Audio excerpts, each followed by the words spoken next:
Okay, good afternoon, everyone. Welcome to our Electronic Planning and Works Committee meeting of June the 29th, 2022. This meeting is regarding the Regional Official Plan and Draft Land Needs Assessment. Due to the COVID-19 pandemic, committee members are practicing physical distancing, are participating electronically. Regional Chair Redmond and I are present in the council chambers. And I'll call on the committee clerk to perform the roll call. And Mr. Kindrachuk, if you want to turn your camera off, please. Thank you. Regional Chair Redmond. Present. Councillor Jaworski. Councillor Clark. Present. Councillor Lawrence. Present. Councillor Jowett. Present. Councillor Erb. Present. Councillor Nowak. Councillor McGarry. Present. Councillor Armstrong. Present. Councillor Harris. Present. Councillor Shantz. Councillor Strickland. Here. Councillor Foxton. Present. Councillor Galloway. Present. And we have regrets from Councillor Kiefer and Verbanovic. Okay, thank you very much, Aaron. Are there any declarations of pecuniary interest to declare? Seeing none. Before we start the presentation, we're going to start with a staff presentation. It's going to take 35 or 40 minutes.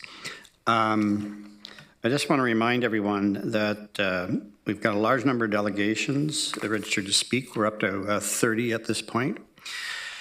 And so in order to ensure that we're not waiting too long, I will ask everyone that unless you have a direct question related to the presentation for clarification purposes, and now I'm addressing this, of course, to members of the committee, to hold your questions and comments on the staff reports until we have heard from the delegations. So the ideal here is to hear the presentation from staff, get any questions of clarification, but no debate or questions that are leading kinds of questions.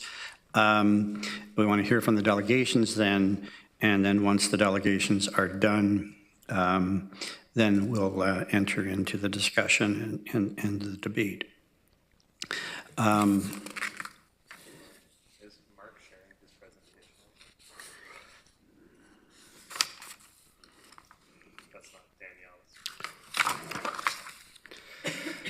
I'd like to do the land acknowledgement. I would like to acknowledge that the land on which we gather virtually today is the traditional territory of the Haudenosaunee, Anishinaabe, and neutral people.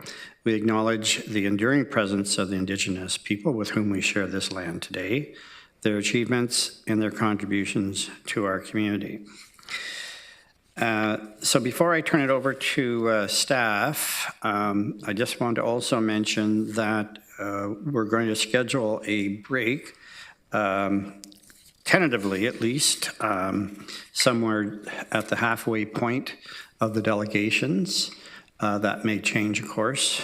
And then possibly, quite probably, a dinner break later on in the afternoon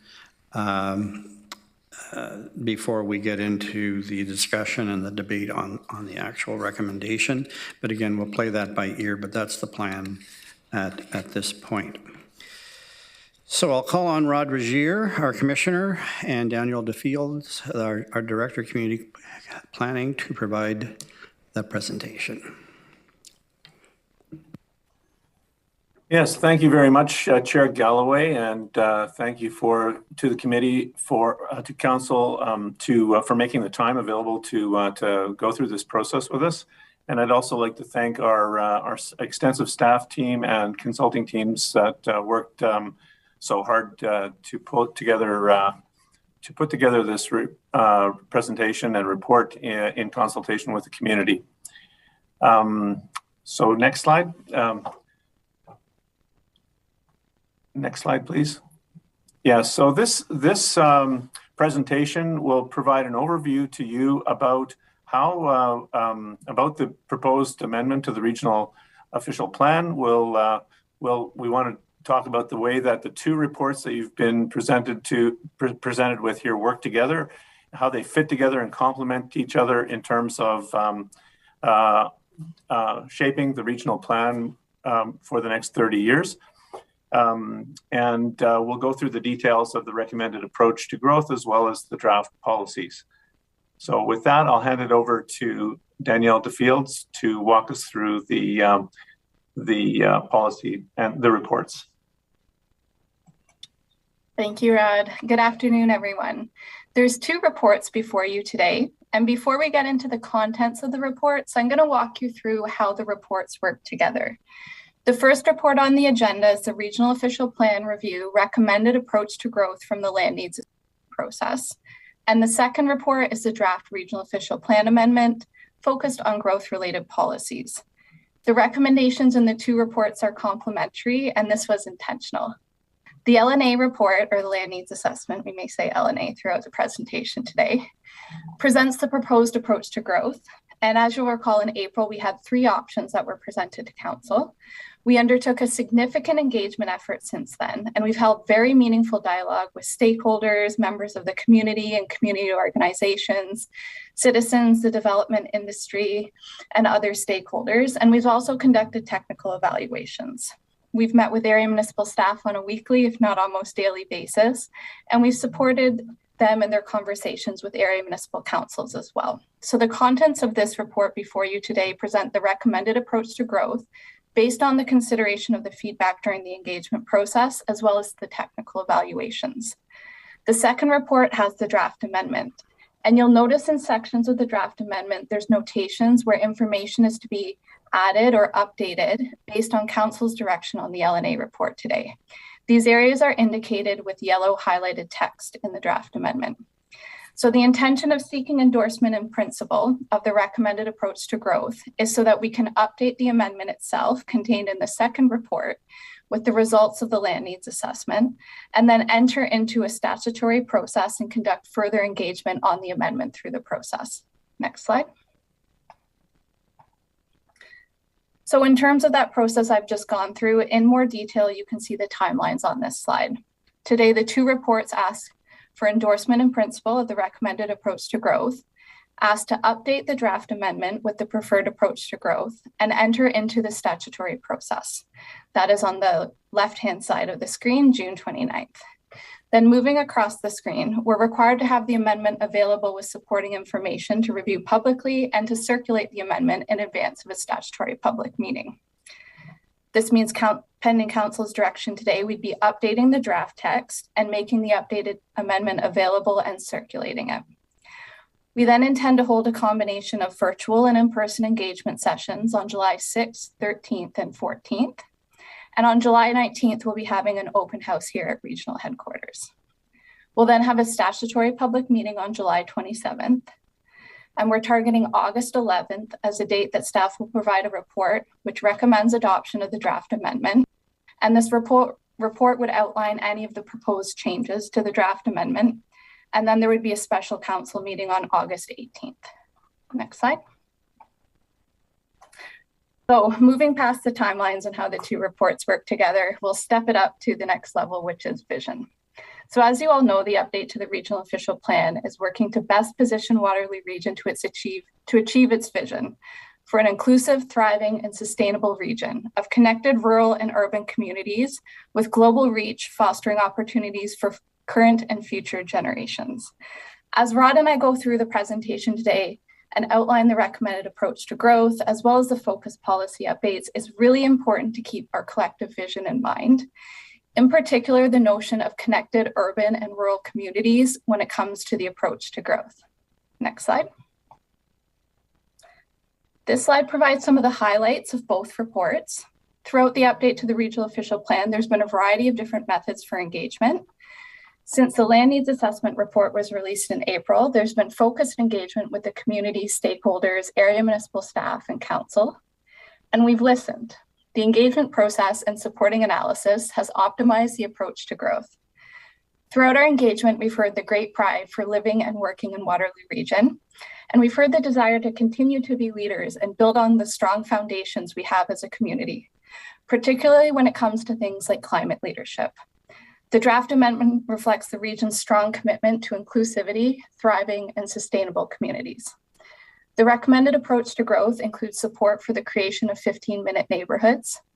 The countryside line is maintained, which is a consistently expressed desire by many of the different stakeholders we heard from during our engagement. The recommended approach to growth builds into the inventory a greater range and mix of housing, including missing middle housing. And as I previously stated, it supports equitable, sustainable, and thriving region. Next slide. So we're going to spend a little bit of time in the beginning of the presentation going over the recommended approach to growth. Next slide. The recommended approach to growth is a holistic approach that best advances our strategic goals based on what we've heard from the municipalities, the communities, and our technical evaluations. In April, we released 3 growth options. Since then, we've conducted significant engagement with the public, area municipal staff, and stakeholders, held an all-council session, public engagement events, a special input meeting, and also hosted an online survey. We've received a great deal of information from all these stakeholders and members of the community that's directly relevant to the land needs assessment, as well as our policy amendment. The recommended approach to growth synthesizes the work done previously with all this new information and feedback that's been presented to us over the past several weeks and months, and has considered all the information and feedback received. It's also supported by technical evaluations, which we'll go through on the future slides. In the middle of the screen in a white circle, you can see the concepts of equitable, thriving, and sustainable highlighted. These concepts are woven throughout our presentation as they underpin our collective vision and our regional official plan.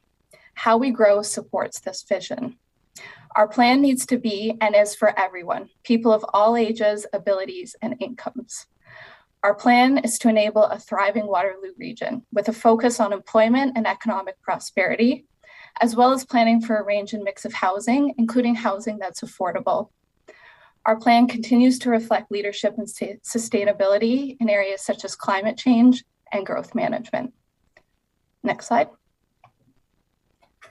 So as I mentioned on the previous slide, this approach considers community, area, municipal, and stakeholder input, as well as technical assessments.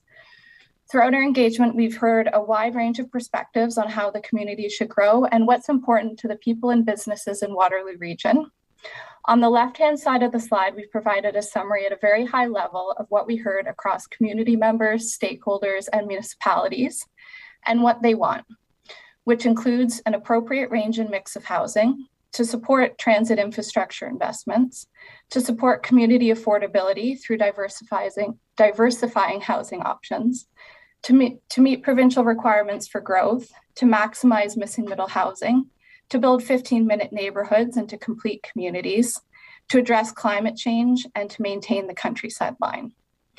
In addition to the consideration of feedback received, we also have several technical evaluations which are attached to the land needs assessment report.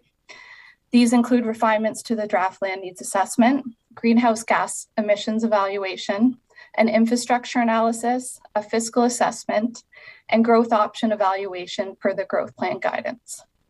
Next slide. Overall, the approach to growth achieves our community building objectives in 4 main areas. It advances strategic priorities. It prioritizes intensification, supports 15-minute neighborhoods in all municipalities, and builds on a strong employment base.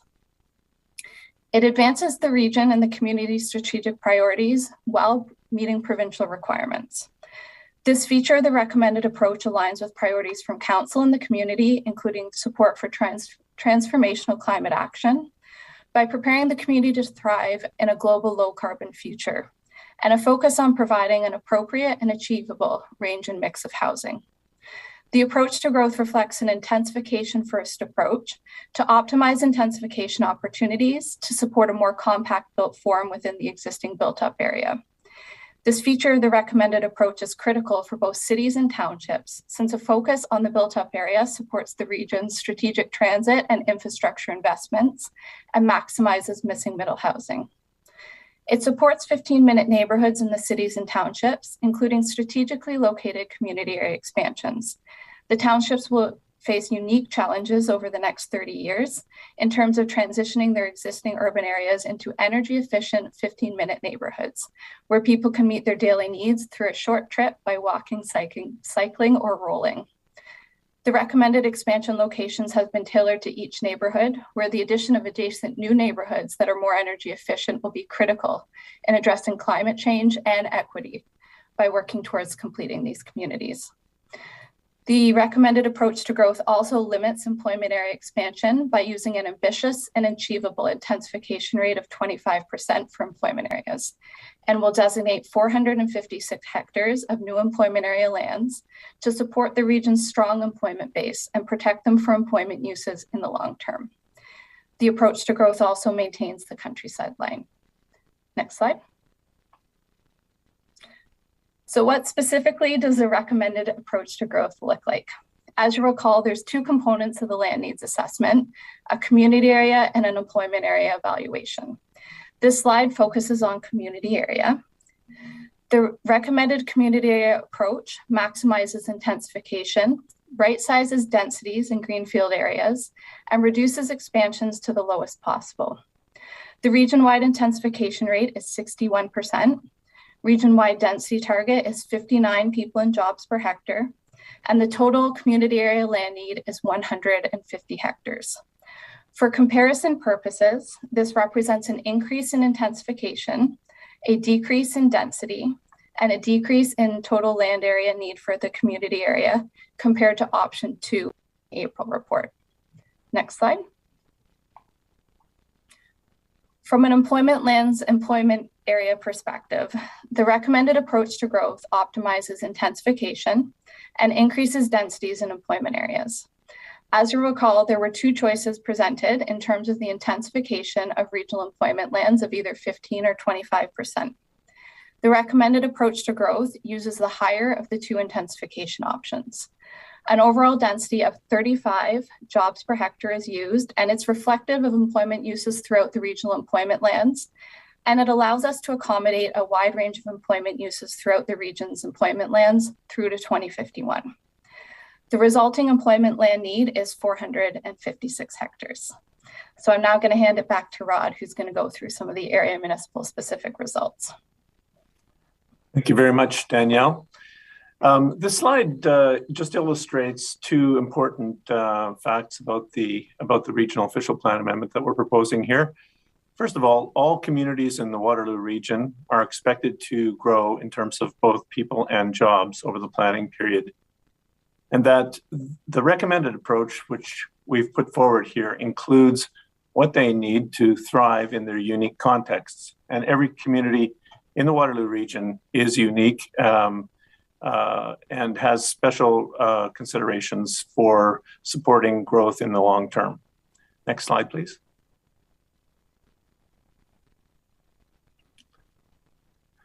So we're going to go over a couple of important terms here, density and intensification. So density is the number of people accommodated in a given area on average on a per hectare basis. It speaks to the compact nature of the built form. And we have on the left-hand side of the screen here, illustrations of what we mean when we talk about low density, medium density, and high density. In our model, low density is primarily detached housing and semi-detached housing. Medium density would include row houses, townhouses, and stacked townhouses. And higher density includes low-rise or medium density apartments and high-rise apartments. We've talked a lot in this process about the missing middle. And you can see that the missing middle is addressed primarily through a combination of medium and high density built form, which increases the affordability because it's more efficient in terms of land use. Next slide, please. So we want to start this part of the conversation by simply noting here that as we all know, home prices in the Waterloo region have been increasing dramatically over the last 3 or 4 years, particularly during the pandemic. And this is something which has been experienced right across the cities of Southern Ontario. This is not unique to the region of Waterloo, but it is a significant factor affecting affordability. And we are now in a situation where only 10% of the population can afford to acquire or live in a single detached home in the Waterloo region. About 20% can afford to live in or to acquire a townhome, and about 30% can afford to acquire a condominium apartment. So we're in a situation where we have a true affordability crisis in the region of Waterloo, and we share that crisis with many other communities across not only Ontario but across the country. Next slide, please. So when we talk about the mix of housing that we're proposing to build in the Waterloo region over the next 30 years, it's important to start from the point of view of what are we currently building. And I have here a slide of what our residential building permits looked like in 2021. In 2021, the development industry in the region of Waterloo delivered approximately 19% of the housing stock in low density form, about 24% of the housing stock in medium density or townhome and stacked town formats, and about 57% of the building stock was in apartments. This represents a pretty fundamental shift in the building, in the residential building inventory in the last 30 years. Next slide, please. You can see here in this slide that starting in 1996, that period between 1996 and 2000, we were delivering 75% of our residential building permits in low density buildings, whereas only 10% of our buildings were in high density forms.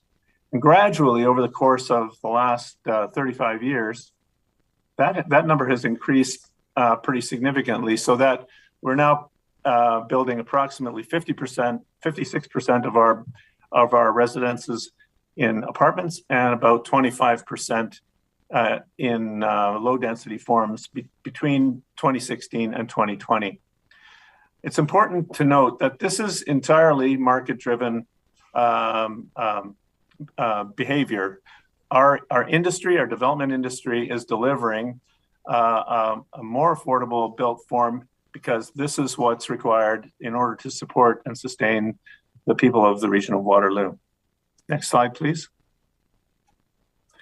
So in terms of the regional, the approach to growth that we're proposing here, we have an illustration of what the mix of housing will be now, between now, how it will change over the course of the period now to 2051, and what the end mix will be.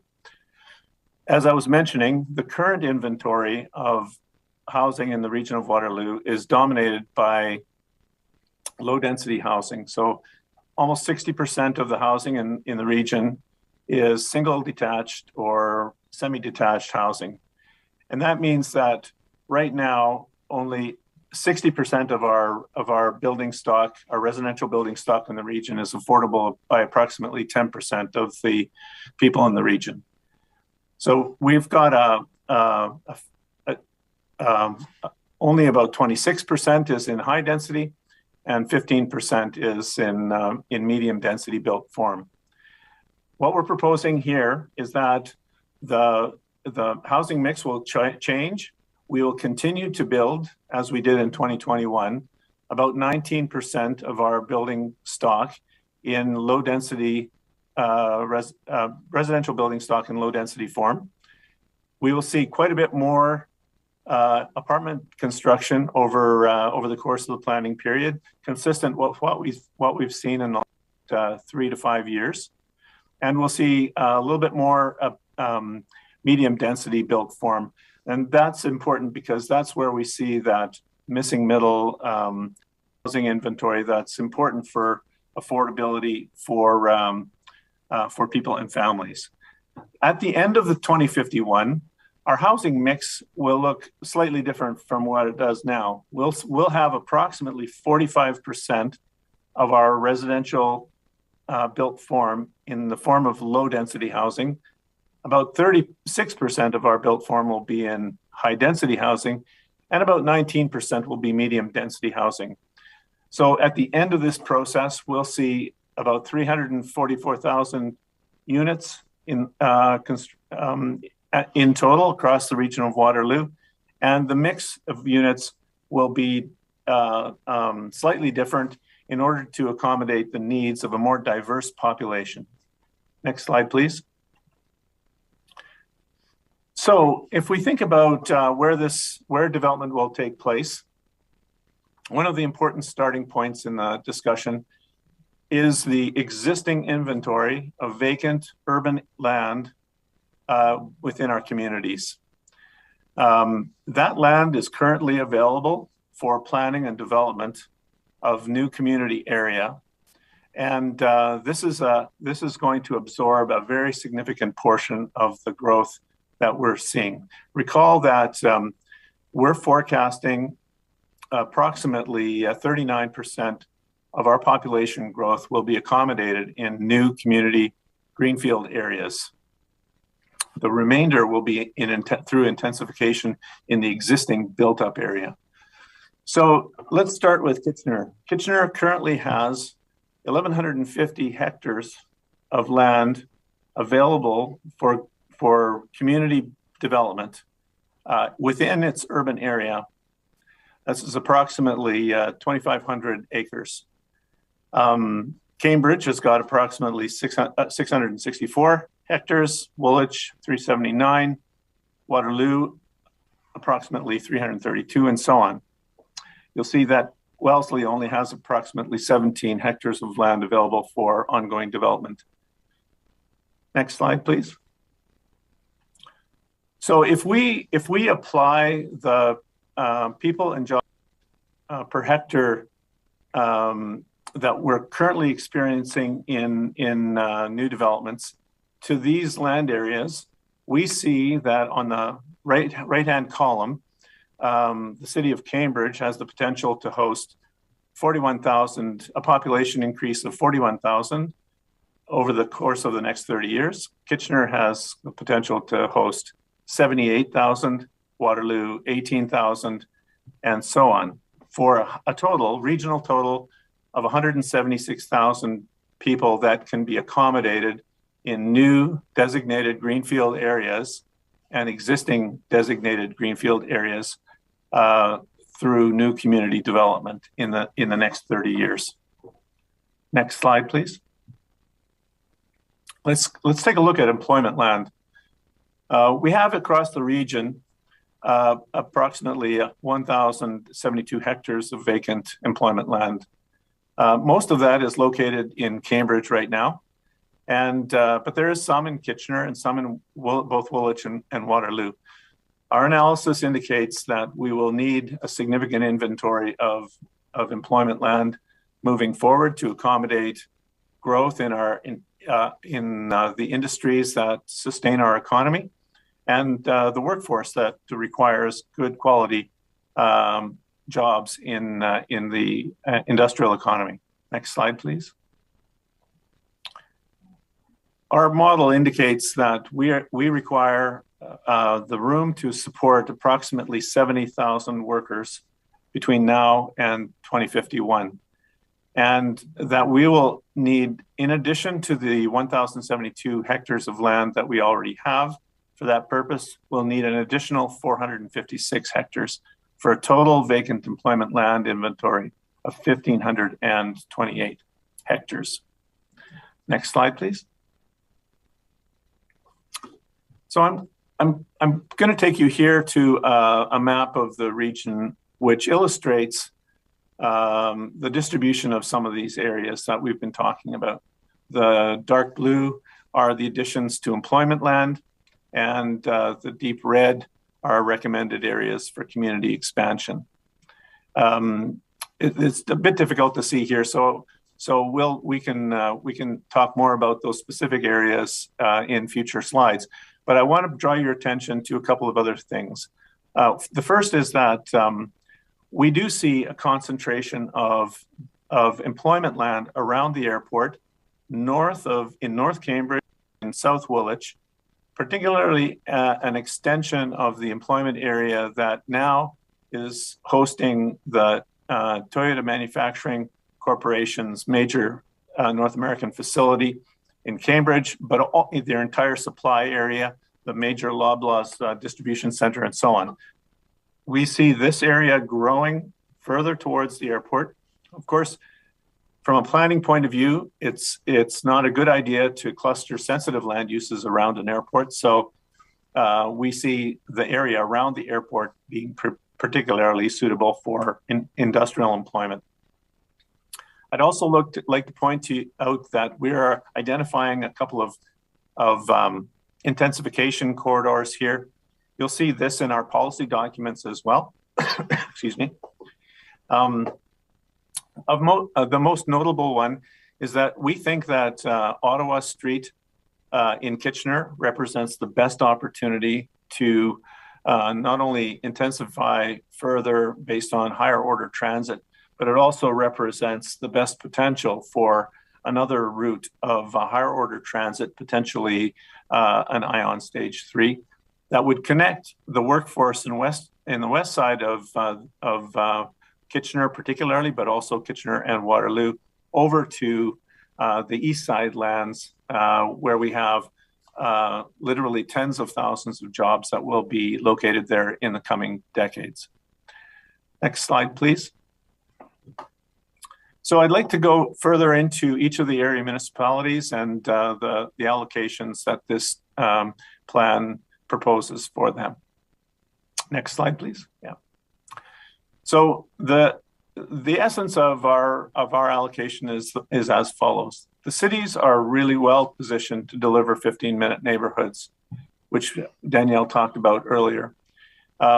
We think that there's a significant capacity to deliver transit-oriented or transit-supportive neighborhoods where it's possible to walk or to cycle to all of the basic services, including potentially employment that people need to live their daily lives. In the process of building those neighborhoods, we think that the region has a good chance of reducing the number of single occupancy vehicle trips that are required and improving health outcomes, because walking and cycling are better for people's general well-being. We think that this kind of community building is really good for the region as a whole, but it also positions us to deliver the quality of life that many aspire to. We also think that the townships have this potential for these 15-minute neighborhoods as well. In fact, the towns, the urban growth centers in the townships, actually in some areas are really well positioned to achieve that status. If you can think about Elmira, for example, where you have lots of good industrial employment jobs up in the west side of the community, or the east side of the community rather, and residential on the west side, the jobs and the residents are within a 15-minute cycle. And right in the middle of that, you have a vibrant commercial area, which is able to provide for people's basic needs. So already in a place like Elmira, you can see that the concept of a 15-minute community works really well. Next slide, please. So let's summarize the cities first and then the townships. In Cambridge, we're forecasting 68,000 people and 42,000 jobs. We require a modest addition to the community area, but we also need a significant growth in the employment area in the city of Cambridge. We have a couple of key objectives here that we've been discussing with the city. First of all is supporting the ongoing success of the North Cambridge manufacturing cluster. This is one of the most competitive manufacturing clusters in North America, and it's vital to the long-term success of the region of Waterloo's economy. Second, we have a model here which supports higher intensification in the core areas and in the station areas for stage 2 ion rapid transit service. This is essential if we're going to be successful in building the business case for ion stage 2. And thirdly, we think that Cambridge is in a really good position to enhance those 15-minute neighborhoods right across the city in order to support more sustainable lifestyles and economy. Next slide, please.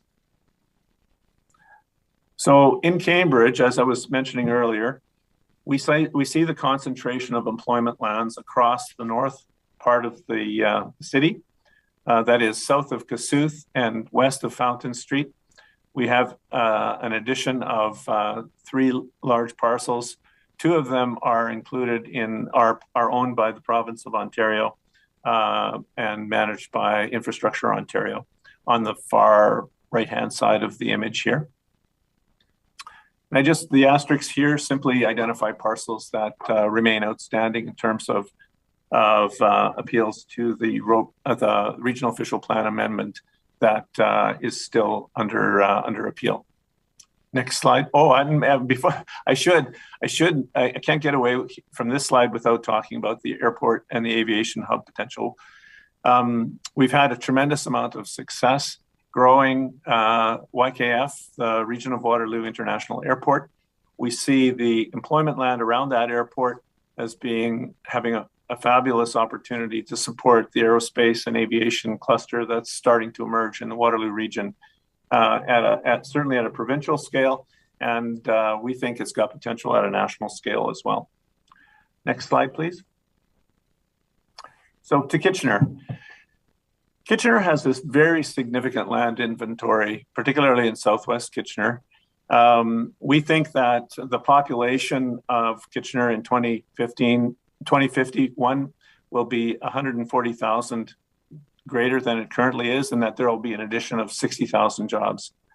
There's a significant opportunity to build 15-minute neighborhoods, of course, based on excellent transit infrastructure that is already operating in the city of Kitchener. We see a very significant opportunity to build out 15-minute neighborhoods and communities across the existing designated greenfield area, which is significant. As I was mentioning, over 1,100 hectares of land are already available.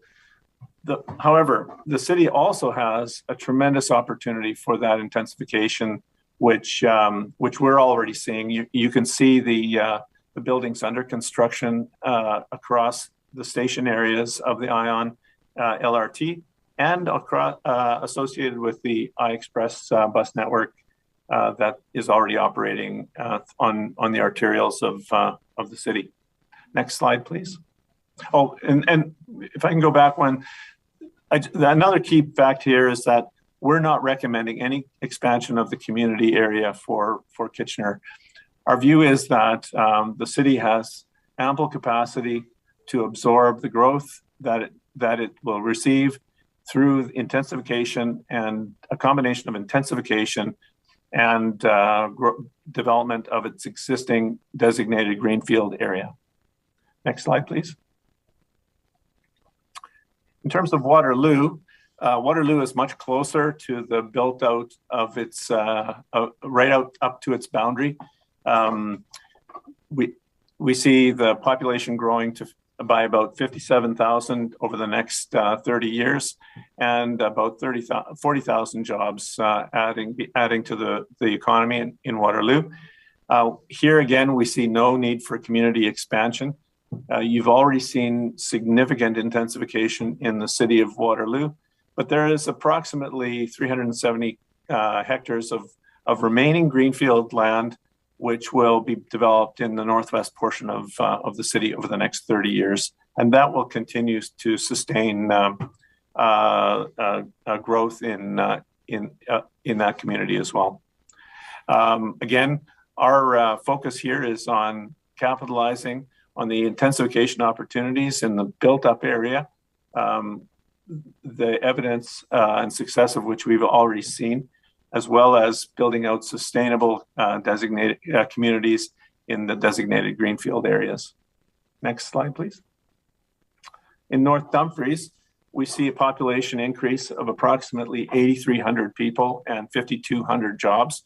We have a very vibrant industrial economy in North Dumfries, along the 401, particularly focusing in on logistics and manufacturing supply chain roles. That rural manufacturing and employment cluster is something that we want to support here at the region. It's important for our economy moving forward. We also see growth in the town of Ayr towards that 15-minute neighborhood. The township of North Dumfries has been very passionate in its articulation of the need for the town of Ayr to function as the community center for the township as a whole, and to grow, to sustain the services that people in a township require. Next slide, please. We've had extensive discussions with the township about how best to do this, and the township has been very clear with us that their preference is to locate future growth in the southwest corner of Ayr, which is down at the bottom center screen. Right now, we're proposing to add 19 hectares of new community area to that corner of Ayr, out of the total of 38 hectares that we have available for expansion in Ayr.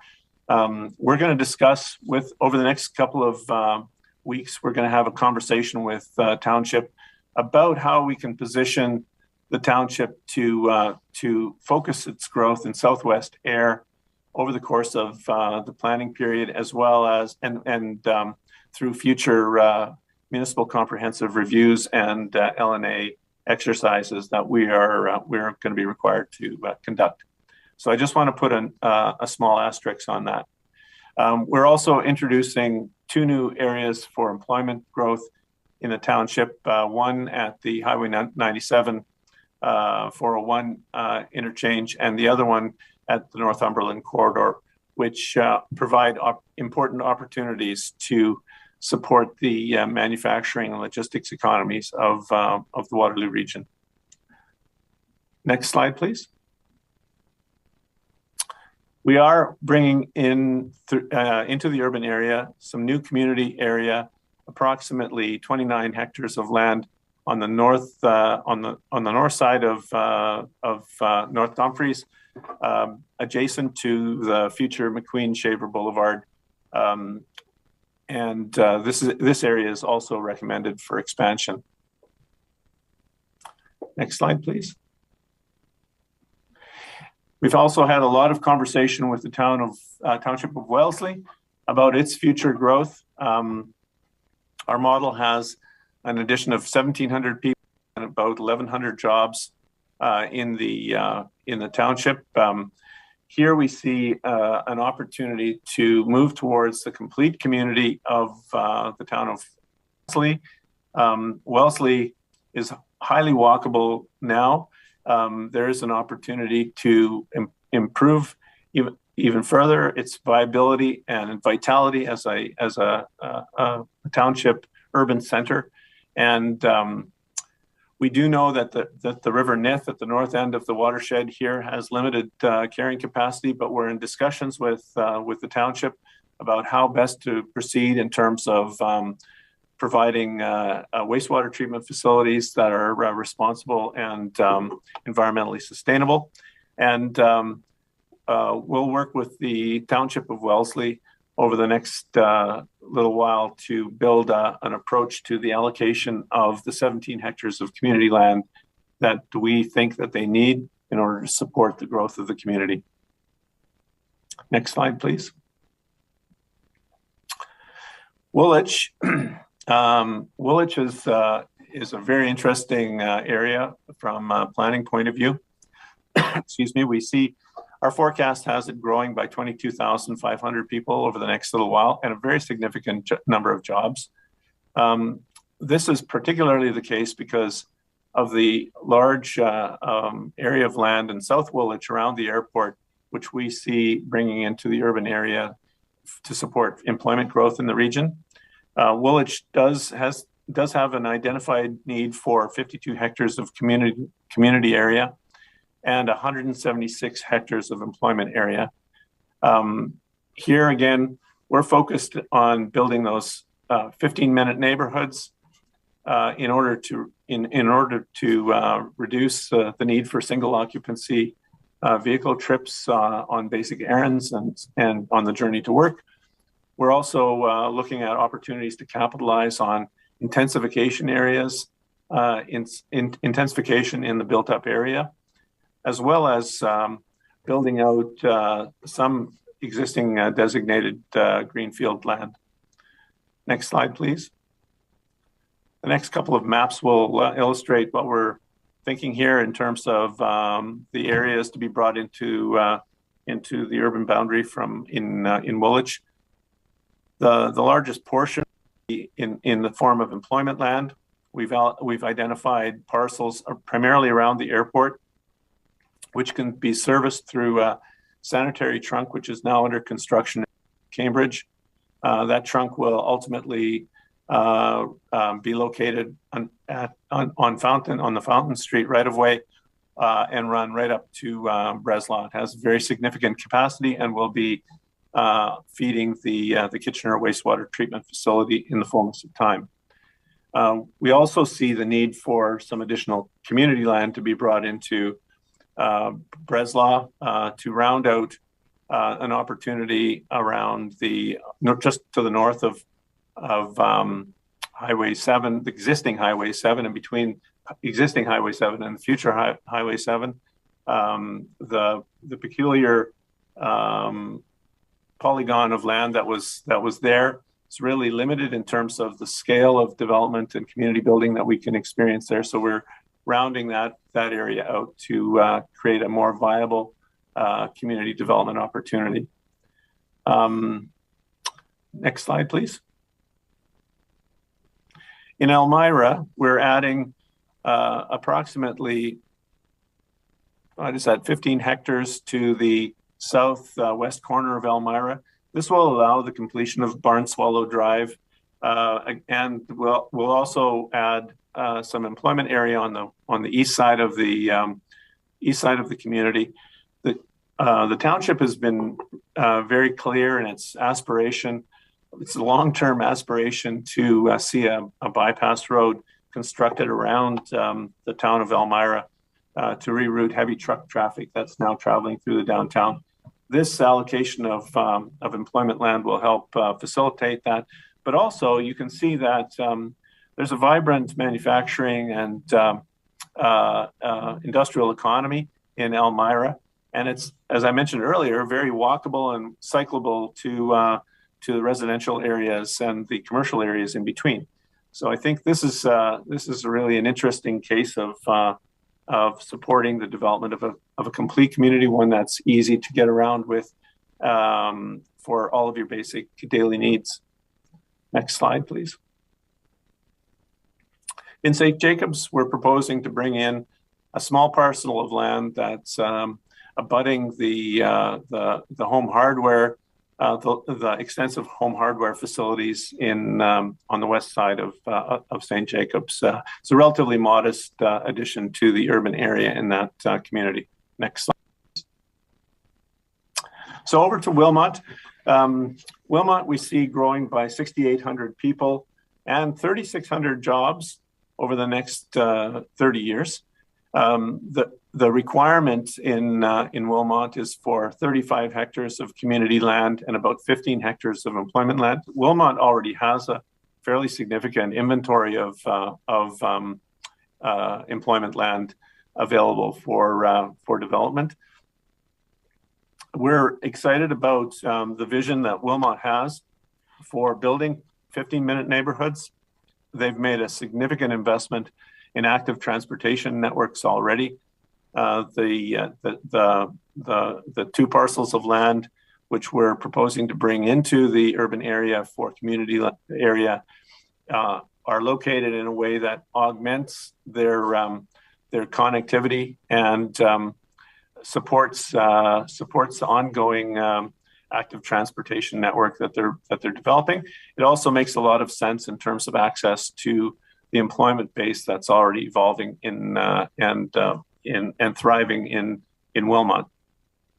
We're also seeing significant interest in intensification, and we think that the built form in Wilmot will become quite a bit denser over the next little while and become more transit oriented because the community aspires to having access to better transit services in the fullness of time.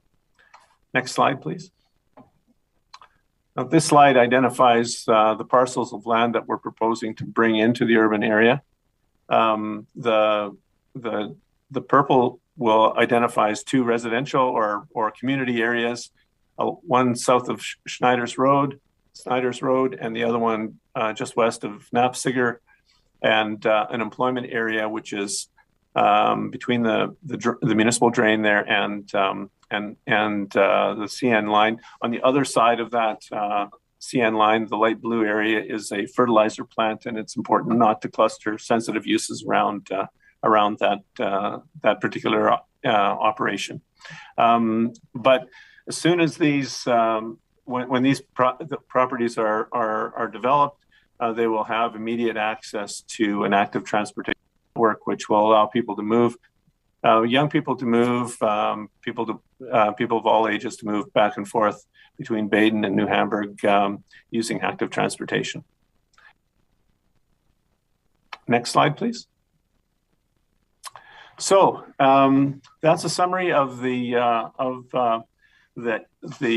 land use allocations that we're proposing in this particular amendment. Now we're going to start a brief conversation about draft policies. Next slide.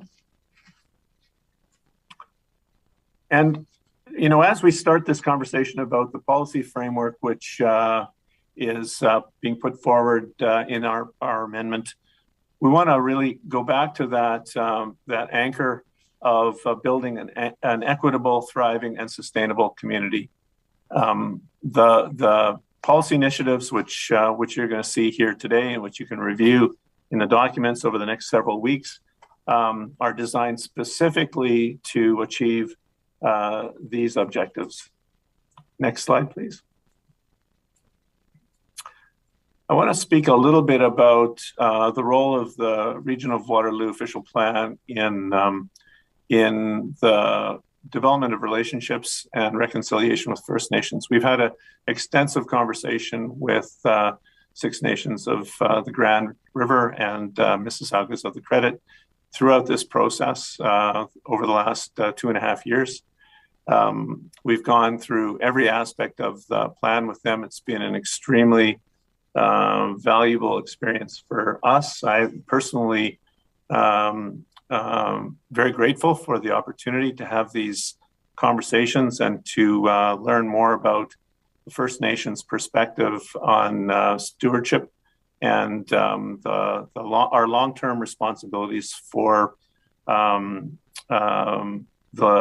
land and the ecosystems which we rely on for our collective well-being. In terms of, I will say as well that we have received some very positive feedback from First Nations about the approach that we're taking here in the Regional Official Plan Amendment.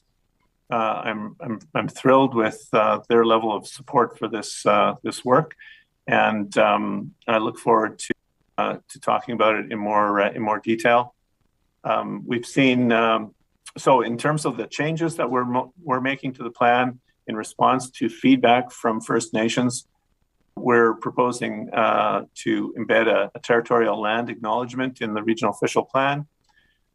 We are integrating throughout the document an approach that respects Indigenous values, history, and cultures, and promotes trust and meaningful dialogue. Of particular importance to First Nations was the recognition of the Grand River as the preeminent landform and the most important ecological feature of the region of Waterloo. So our new regional official plan recognizes that the Grand River plays a larger role than we've previously articulated in the life of the region as a whole. We are looking to articulate policies in support of protecting our water resources and our natural heritage resources and our biodiversity further. We have another set of amendments which we'll be working through next year, and we see a real opportunity for further detailed engagement with First Nations as we work through our natural heritage system plan and our cultural resources strategy, our policies relating to aggregates and agricultural policies. Well, that'll be a large planning exercise that we'll engage the entire community on again. So here we are prioritizing ecosystem health, Indigenous culture, and opportunities to connect with nature in the existing amendment. I think I want to emphasize here that one of the things that's become clear is that we all have a shared responsibility for stewardship of the land and the Grand River watershed. The regional official plan is a critical document in recognizing that responsibility and helping us to achieve the goal of stewardship for future generations. Next slide, please. I think I'll pass it over to Danielle here. Thank you, Rod. The amendment also includes a focus on equity and inclusion in some other ways. This includes the recognition that the plan strives to build communities where every person feels safe, valued, and cared for, and that planning processes seek to end systemic racism and facilitate equity and social justice by working towards reconciliation, anti-racism, anti-oppression, and systemic change through engagement with affected residents to create better communities for everyone. There's also policies in the amendment that promote equity inclusion, including, for example, by providing policy direction on access to high quality parks, green spaces, and public service facilities to all members of the community in an inclusive and equitable way. Next slide. The amendment supports a thriving Waterloo region with a focus on updates to housing policies. So this does include a 30% affordable target for new housing, a focus on the provision of a range and mix of housing. The amendment supports missing middle housing and the realization of neighborhood and mid-rise missing middle housing. The amendment also provides for the protection of rental stock from condo conversions. Next slide. From the perspective of economic prosperity, the amendment has a focus on employment lands, and a few of the key highlights include ensuring a supply and distribution of employment lands across the region, and this is through the land needs assessment as well as the implementing policy framework from employment lands. Regional employment lands are designated and protected for the long term. Next slide. From a growth management perspective, there's support for a sustainable Waterloo region. The approach to growth outlined in the previous sections of this presentation has provided information on a sustainable approach to growth management. The policies in the plan support a sustainable Waterloo region by providing growth management framework that promotes the effective and efficient use of existing land and infrastructure, as well as fiscally sustainable infrastructure phasing, promotes attractive and vibrant public realm, and identifies new regional intensification corridors. Next slide. In terms of the sustainable Waterloo region and transformational climate action, there's two main aspects of transformational climate action that are reflected in the draft policies. The first aspect is focused on a clean energy transition and reducing greenhouse gas emissions. Reducing energy use is critical to the clean energy transition that's already underway. And this is because it gives us more options for how to meet our energy needs without fossil fuels. And it reduces the cost of this change for households and businesses. Policy changes to support this are aligned with the Transform WR Community Climate Action Strategy, and they include reducing energy needs through 15-minute neighborhoods, prioritizing active mobility networks and transit over automobile travel, direction on new green development standards, and neighborhood energy plans for large-scale developments. The second aspect is focused on improving resilience of communities and infrastructure, and policy changes to support this include managing stormwater and reducing flooding, and urban agriculture and a thriving food system. Next slide. So that concludes the policy as well as the proposed approach to growth sections of the presentation. We have on the slide again the timelines and what we are targeting for today moving through August, which we went through in detail at the beginning of the presentation. But just in terms of a quick summary, today we are seeking endorsement in principle of the recommended approach to growth to reflect it in the draft amendment and then release that for public review and circulation and enter into the statutory process. We'd then be holding a variety of statutory and non-statutory engagement sessions through July 6th through July 27th. And then targeting an August 11th recommendation for adoption on the regional official plan amendment, and then a council meeting August 18th. Next slide. I'll just hand it back over to Rod to speak a little bit in terms of the timeline and the August date. Yes, thank you very much, Danielle. So we are coming to the last stage in this process. We feel it's critical for us to bring a recommendation as required by the province to regional council as close to the required timeline as possible. We have an opportunity over the next, as Danielle was saying, over the next 4 weeks to take additional community input and to further refine the more nuanced points of this analysis and regional official plan amendment. And we feel that we're very close here to something that meets the community's needs for accommodating growth and shaping our future to meet our policy objectives to 2051. So over the course of the next few weeks, we'll pull together that additional input from the community, put it into a package and bring it to you in August for a final decision. Next slide. Thank you very much for your patience. We realized that was a long presentation. It started out with the 78 slides, so I think you might be relieved that you have just got the abbreviated version. Okay, thank you very much, Rod and Danielle. So now at this time, I'll entertain any questions that members of the committee have that are strictly for clarification purposes, not to advance any arguments or debate, but just if there's something that people did not understand or need some clarification on. Councillor Strickland. Thank you, Mr. Chairman, and thanks to staff for all the work you've done on this and that very comprehensive presentation. I have two questions. I don't expect an answer today for at least the first one, and that is I'm just wondering, during the last official plan, how many hectares did we bring in?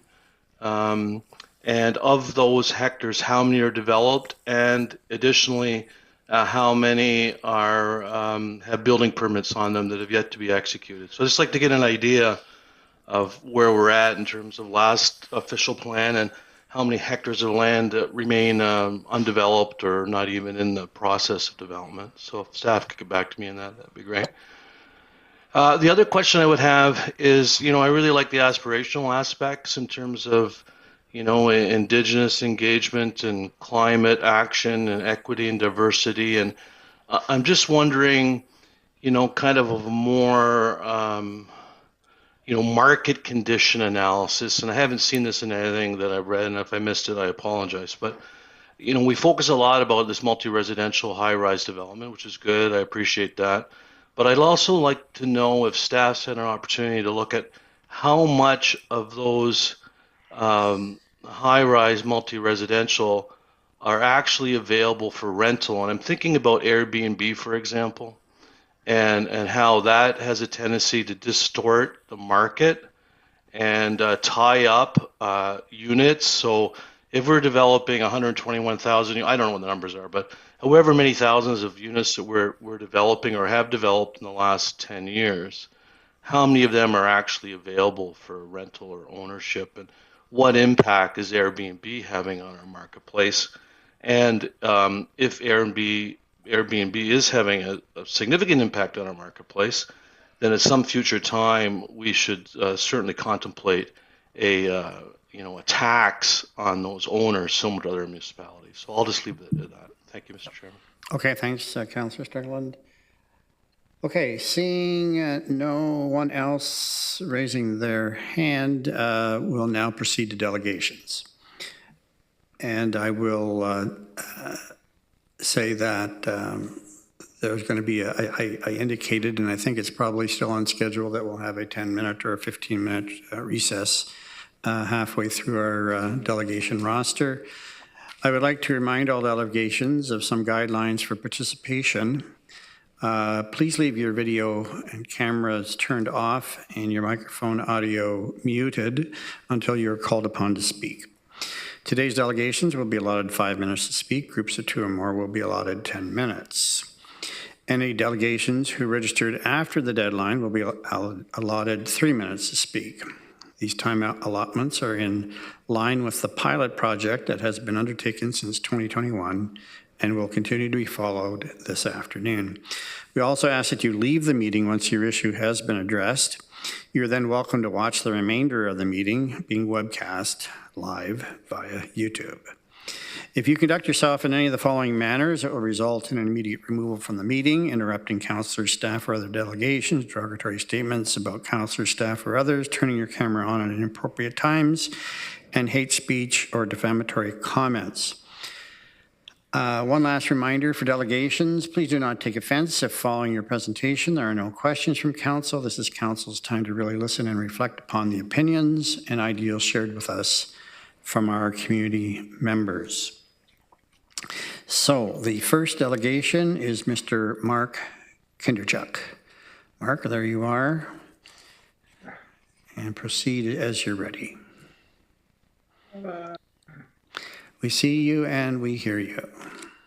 Can you see the screen? Yes, we do, Mark. Yeah. Okay, great. So thanks, Tom. I'll start with an executive summary. Intermarket, Mark Kindrachuk, I'm the president of Intermarket Developments. We've been working for over 15 years on our property. Initially it was about 400 acres on the east side lands. One issue that we've been working on for 15 years is inclusion of 2 infill parcels at Riverbank and Allendale. And these homes are potential homes adjacent to existing residential and no impact to the countryside line. The new homes would satisfy all planning policies. The important thing is these new homes would be adjacent to new services, adjacent to employment areas. Residents can walk and bike to work immediately beside themselves. And it's within a 15-minute community access to Deer Ridge Mall and, frankly, to Sports World. To date, these infill parcels have not been included in the urban boundary. We think that was a mistake. And therefore, a 3-week LPAT hearing is to be scheduled for 2023. The negative impact to the region if these lands are not developed as residential is significant. $3 million in lost taxes, $2.7 million in lost development charges, candidly, hundreds of thousands of dollars of taxpayers' money spent by the region for third-party fees for this LPAT hearing. And essentially, the region would be fighting against us about us providing housing during a housing crisis with the recession looming. So we're asking Regional Council to direct staff to include our 2 residential parcels, which I saw with asterisks on the plan, but we want absolute clarity after 15 years of going through this process. This is just the headlines we all know about: housing crisis, affordability, etc. This slide is important. On the left-hand side, you'll see an article from 15 years ago, June 2007, when we started making a presentation to City of Cambridge Council. The image on the right is what Raj showed, showing Cambridge and our lands with 2 asterisks. Page 362 of a 700-page report doesn't have clarity about, are these in, are they out? You know, what's the status of it? So we're really 15 years of a lot of time and effort want clarity on our properties being included in the urban boundary now because they're developable now. Here's really the important image. You can see on the left-hand side, there's a schematic. The 2 yellow parcels are our properties. The blue is a brand new swim pond. The green is an absolutely brand new sanitary pumping station. The red are newly constructed roads with new water pipes. All of this development that we're talking about, the 2 parcels, are immediately adjacent to new services. These lands are infill intensification, right adjacent to walking and biking trails. They can get 15 minutes to commercial uses, etc. So we see these parcels as being very advantageous to attracting new employers to the area. We'll also talk about this property at the north end of what I showed. So this is the other property, had an asterisk on it. And we've been asking this question for years. Our properties were jumped over, omitted. This property apparently is being proposed to be included. It's greenfield lands north of the Randall Drain, no secondary plan, not zoned, not serviced. The other major thing is services crossing the Randall Drain. 1 minute, Mark. Hugely expensive.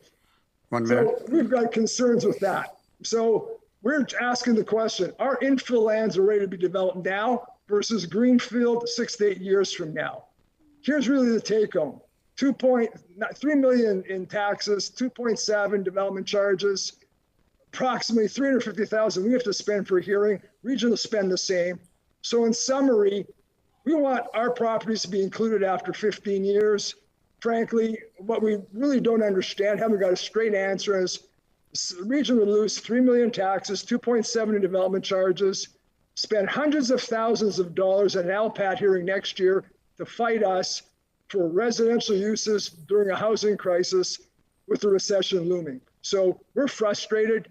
We haven't been included for 15 years, and we're asking for us to be included now because we meet all the criteria that was presented in that regional report. Thank you. Okay, thanks, Mark. Seeing no questions, we'll carry on to the next delegation, and that is Jennifer Pfenning. Jen?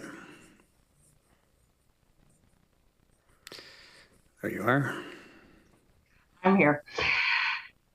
Good afternoon, everyone. It's a pleasure to see everyone around the virtual horseshoe.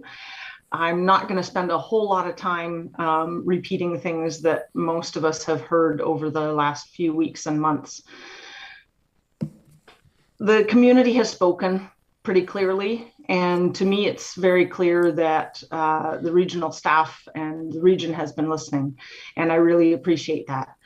I just wanted to take a moment to say thank you for that, and I think that this recommendation meets what has been asked for. When I originally signed up to delegate, I didn't know what the recommendation was going to be and didn't know what it was going to look like. So I'm happy with what has been proposed. A couple of comments with the housing shortage and intensification and density being highlighted as priorities. We've had a recent MZO process in Wilmot Township. And while that is absolutely not the way that I think development should be undertaken in our communities, it did highlight one thing, that the business case for intensification, much higher than what has been, or density targets, much higher than what have been proposed previously, that business case exists because developers wouldn't be making it otherwise. So I think that we need to raise the bar. And I'm pleased to see that that's been included and proposed here. With increased density and intensification, it's imperative that we ensure our policies enable and encourage livable density, not austere hardscapes that increase mental health challenges, but inviting neighborhoods that are conducive to building community and a feeling of connectedness. That doesn't require single-family dwellings spread across acres of farmland. As leaders in planning for the land uses of the future, farmland protection requires more of us. We must not only protect through geographical designations, but ensure enabling policies are implemented to support the thriving economic and social life of our rural communities. We must ensure that the next generation does not have to leave the rural area because there are no places for them to live. The youth leaving farming is not only because of housing shortage, but it is one factor. Seniors should also not have to leave their communities, their neighborhoods that they love, the family connections that they have. So we need to make sure that we include that in how we develop the land that we are developing. Thank you very much for taking the time. Thank you to all the staff for listening to everybody. I know it's been a very passionate, very intense conversation. But I will say what I just said to somebody else recently. Passion and intensity comes from people who care about the outcome. And I think we all do that here. So thank you. Okay, thanks very much, Jennifer. Any questions to Jen? Seeing none, the next delegation is Kevin Thomason. Welcome, Kevin. Good afternoon. You can hear me okay? You can. Excellent, excellent. Honorable Mayor, councillors, and guests, my name is Kevin Thomason, and I'm co-founder of Smart Growth Waterloo Region. Thank you. Thank you for listening to our community and responding to the many concerns and issues that we have raised since the initial recommended growth scenarios were released last October. Back in the autumn, we expressed considerable concerns that all three scenarios presented were insufficient to address our climate crisis and inadequate to maintain our smart growth leadership. Things got even worse in the winter and spring as hundreds of hectares of proposed farmland loss expanded to thousands of hectares of farmland loss in some proposed scenarios.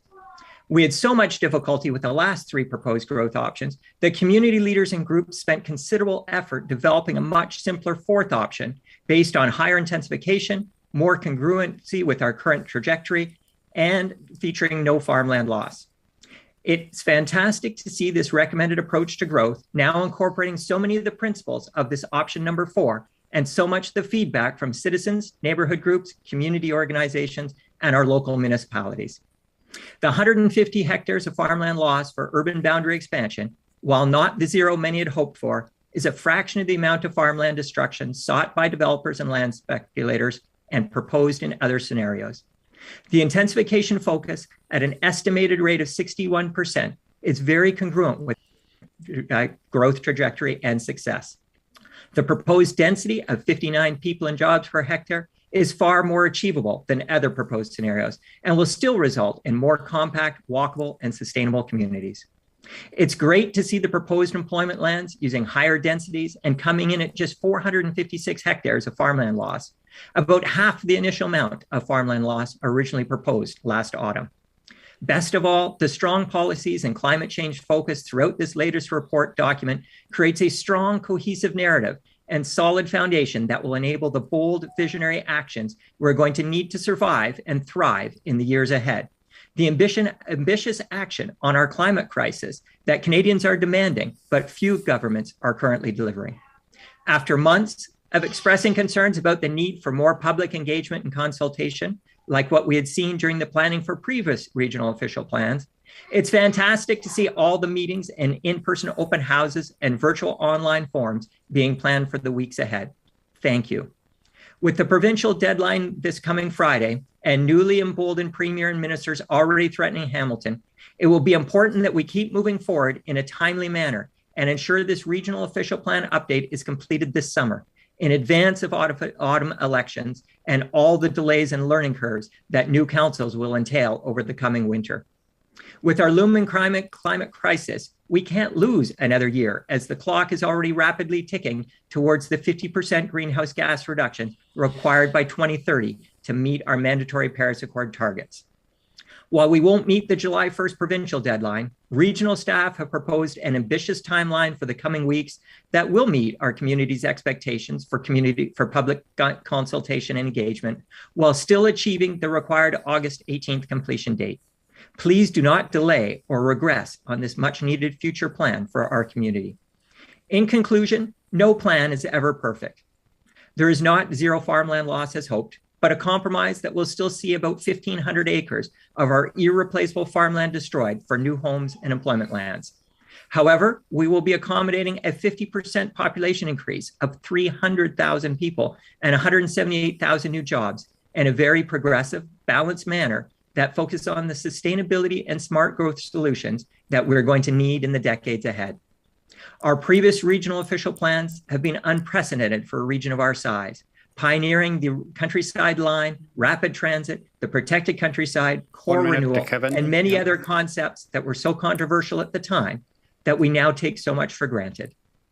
This is the required, bold, visionary plan that will pioneer our next 30 years with complete 15-minute neighborhoods throughout our region, transportation improvements such as phase 2 and 3 of LRT, and many needed climate change actions.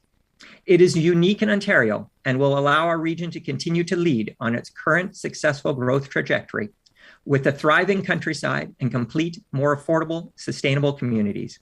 We urge our mayors and regional councillors to endorse this plan today and to move forward on the recommended timeline to the upcoming public consultations and meetings. Thank you. Okay, thanks very much, Kevin.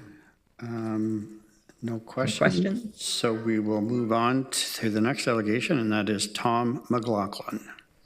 Thank you. Mr. McLaughlin, yes, there you are. Good afternoon, Chair Galloway and members of the Planning Works Committee. My name is Tom McLaughlin. I'm a Vice President at Thomasfield Homes. Thank you for the opportunity to speak regarding the Regional Official Plan Review and the recommended approach to the Growth Land Amendment. I'd just like to kind of offer this. The timing of the report and the recommendations, I don't think we should rush this. The agenda was almost 700 pages long.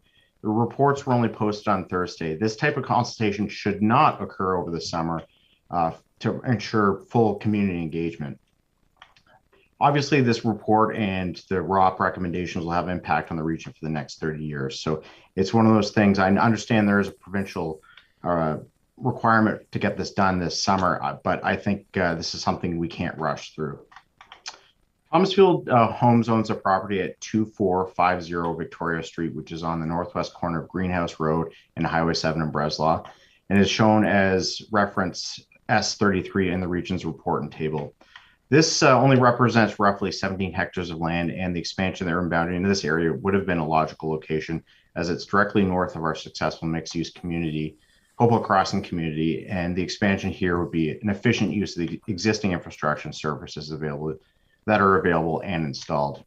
Additionally, this land is sorely needed. Obviously, it's been discussed, but we're in the middle of a generational supply challenge, and this reflects in the sky-high prices for homes in the region. Frankly, the only way to fix this is more supply, especially in the low-rise housing area. The approved land is taking way too long from draft plan approval to building permits. On average, in Ontario, it takes about 10 years from submission of applications to building permits. There was a note that the shift of buying from low density to high density is due to market demand. It's not. It's due to the overall planning policies in the region constraining low density supply. As I noted, it takes almost 10 years to come for developments to come to fruition. Additionally, my interest in this process is actually just for the future. At this pace, under the high density, low urban boundary expansion, my children, my colleagues' children, my friends' children will not be able to afford a house in the region, whether it be an apartment or a single family home. We, as kind of previously noted, we are in the middle of a generational supply challenge. And this reflects in the sky high prices. The only way to fix this is more supply, especially in the single family home area. The Ontario Ministry of Finance projects the population growth in Ontario in the next 10 years to balloon up to 2.2 million new Ontarians joining us. To do this, Ontario will need to build 1 million new homes to keep up population growth.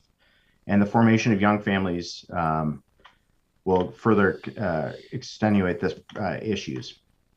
In recognition of the current growth trends and the housing needs in the region of Waterloo, is our opinion that option 2 in the land needs assessment is most reflective of the region's housing tenure forms, while allowing for moderate growth and reflecting the clear and desirable need for additional housing, including the diversity of housing types, including to address the ongoing housing prices. For Woolwich, this represented 172 hectares of developable community lands. The Township of Woolwich staff report supported option 2 and gave our lands a medium to high priority. However, unfortunately, the staff recommendation was not accepted by the local council. When you don't accommodate for growth, you're denying the Canadian dream for future Canadians and future generations. People will just move to where the dream can be housed, and this may be out of country and maybe out of province. We still believe that ground-related dwellings, predominantly single-family homes, is the Canadian dream, and this is reflected in the market demand for single-family homes. I believe this is reflected in the housing choices from the majority of the council and most senior members of staff and the various presenting special interest groups. This plan, as presented, will not provide equitable and thriving sustainable Waterloo. Thank you for your time and consideration, and I'm here to answer any questions. Okay, thank you, Mr. McLaughlin. I see no questions. The next delegation is Robyn Brown. Hello. Good afternoon, Regional Chair, members of Regional Council and staff. Thank you for the opportunity to speak. My name is Robyn Brown. I'm a director and senior practice lead at IBI Group. I'm a land use planner and professional land economist, and I participate in growth management exercises all over the Greater Golden Horseshoe. I was retained in 2020 by Schlegel Urban Developments to monitor and participate on the region of Waterloo's Municipal Comprehensive Review. I've made many other deputations, and I have also submitted some submissions to staff, which I think you're aware of, and also involved myself in technical meetings on the land needs assessment. What I want to talk about today is just my initial thoughts on the report that was released on Friday. This is it's a very big report, and I really at this point can only give you some initial thoughts. I am planning on following up with a technical submission. And really my concern is regarding the housing mix for the 3 scenarios and how they're going to truly accommodate the future population. Obviously, the land needs assessment policies state that the region must start with a market-based housing forecast, and then adjustments are made in order to meet intensification and DGA targets. Waterloo has chosen to exceed the provincial minimums and therefore support option 2. I don't necessarily have a problem with that. However, my concern is that the total number of units determined from 2021 to 2051, about 121,000, may not accommodate the true growth. In shifting to higher densities, what we're requiring is that more people will have to live in these dense environments, and we don't have proof that that will happen. So as an example, 100 singles can accommodate approximately 330 people based on a person per unit of 3.3. 100 apartments can accommodate about 210 people based on a PPU of 2.1. That means we either need more people to live in these units or we need an additional number of units. And really, the types of units that are being provided through high density are not appealing to families. They're not large enough. And we need to make a massive transition in order for this to happen. And I have concerns that we're not going to do this. And we can talk about how families can live in larger units, but the cost of those units are significant on the price per square foot to have a family unit. In addition, the maintenance costs on these kind of units can really impact the ability and the affordability for families to live in high density housing. So I have a lot of concerns about generally the forecast that is used. Is there enough units really in here? And I think it needs to be examined. This is a huge report and there's a lot of information that I'm not entirely sure I understand, and I'm a land economist. And having this little turnaround, I don't necessarily, I'm able to make the comments intelligently about what's going on.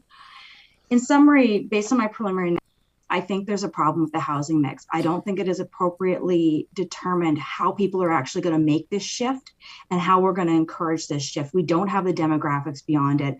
The propensity that is provided within these doesn't demonstrate this, and it involves a massive shift in the way families are built and the kind of units we're building, the development industry is building. And historically, we have not shown this. We've seen a lot of development of high density, but these have been one bedrooms. These are not family units. And and same with the pricing, when you look at the prices there, those are for one bedroom units, not for family units, which can exceed $1 million for a 3-bedroom. So I think there's a lot of thought that needs to be gone into how we've actually put this housing mix together and whether it's really going to satisfy what the future population needs. As I said, this is just my preliminary comments. I do plan on making a technical submission based on my knowledge, and I really thank you for the opportunity to say this, and I do intend to make another submission. So if you have any questions for me now, I really appreciate the opportunity. Okay, thanks very much, Robyn. I see no questions, so thanks again, Robyn. The next delegation is Marilyn Haye. Welcome, Marilyn. Hi, can you hear me? We see you and hear you. Perfect. Good afternoon. I'm Marilyn Haye, and I represent the Kitchener-Waterloo chapter of the Council of Canadians, a national civil society organization which addresses issues and priorities concerning people, such as fighting the privatization of healthcare, advocating for basic income and affordable housing, the planet, advocating for climate change mitigation, lowering of emissions, safeguarding of our farmland, wetlands, waterways, and groundwater, as well as advocating for effective nuclear waste management, and democracy, calling for proportional representation so that every vote has a voice in the governments at all levels. I have appeared before you on previous occasions to advocate for a 30-year regional land use plan, which is grounded in a strong vision for our region, a vision which includes strategies to ensure we meet our commitments to a 50% reduction of emissions by 2030, which protects the natural filtration of our groundwater and which also safeguards our rich and precious farmland, upon which we'll be relying increasingly in the years ahead. The continuing vision for the region must respect our urban countryside boundaries and grow more 15-minute communities where people can work, attend school, have daycare, enjoy recreational opportunities, including parks, all within walking, biking, and rolling distance, and all linked via accessible public transit options anchored along an expanding LRT. All of it, of course, must also be affordable for our taxpayers by deftly managing density and intensification targets that fit within the guidelines mandated by the province, but without generating massive urban and industrial sprawl that would need vast new public infrastructure. The vision is and has always been compelling and would ensure Waterloo Region remains a leader in Canada of effective municipal planning, creating engaging spaces for people to live, work, and raise their families.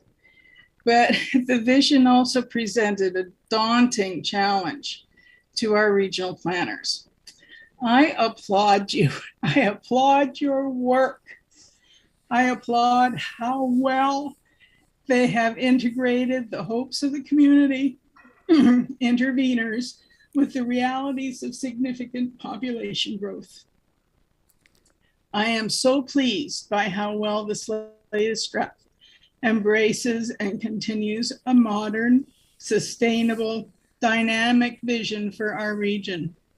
I acknowledge that there will be some incursion into current green space, but I appreciate how this is largely focused on expanding how our townships to accommodate more housing diversity, to allow the residents the ability to move from one type of housing to another within their chosen community as they age and their lifestyle needs change. The proposed industrial expansion beyond urban boundaries appears to be modest and sustainable. I found myself wondering if the new hospital people keep hinting at is going to be part of that expansion. I also applaud the aspirational goals of the equity and particularly engagement with our First Nations neighbors. That was truly inspiring. At this point, I urge the council to not only support this new draft, but continue to stand solidly behind it, championing it when the inevitable pushback for more sprawl from developers and the provincial allies occurs. Thank you so much for your time this afternoon.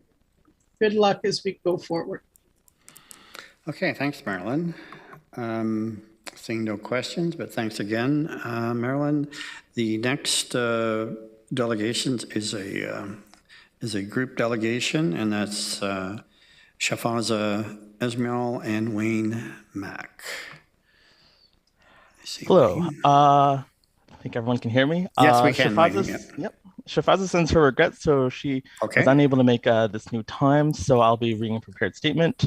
When we created the statement, we weren't sure what was going to be presented, so I'll say in advance that we really appreciate the embracing of the feedback during the consultation process, because a lot of what we'll talk about is about that fourth option, which I think we like has been included in a lot of the discussion. So I'll begin. This next review of the regional official plan will walk us into a growth and development pattern for the next 30 years.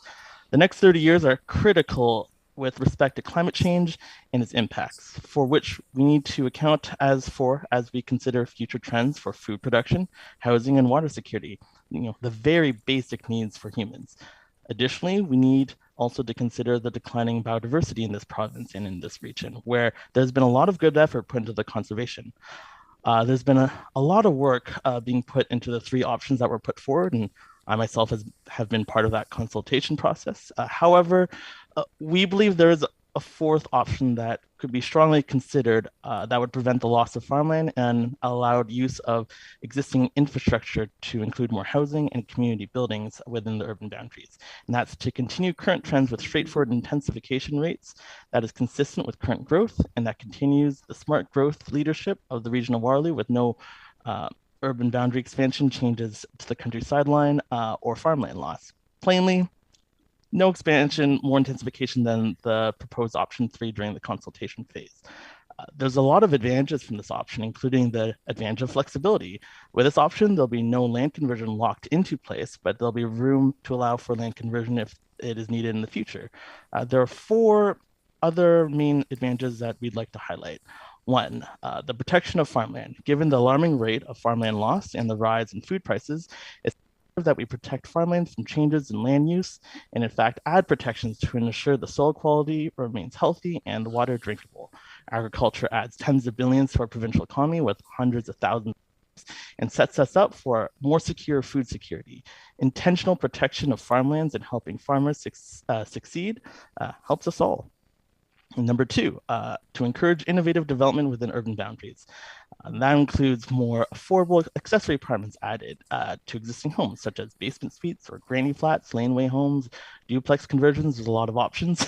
So this intensification would make better use of the existing infrastructure. We can repurpose existing housing structures, especially to accommodate an aging population and help them age in place.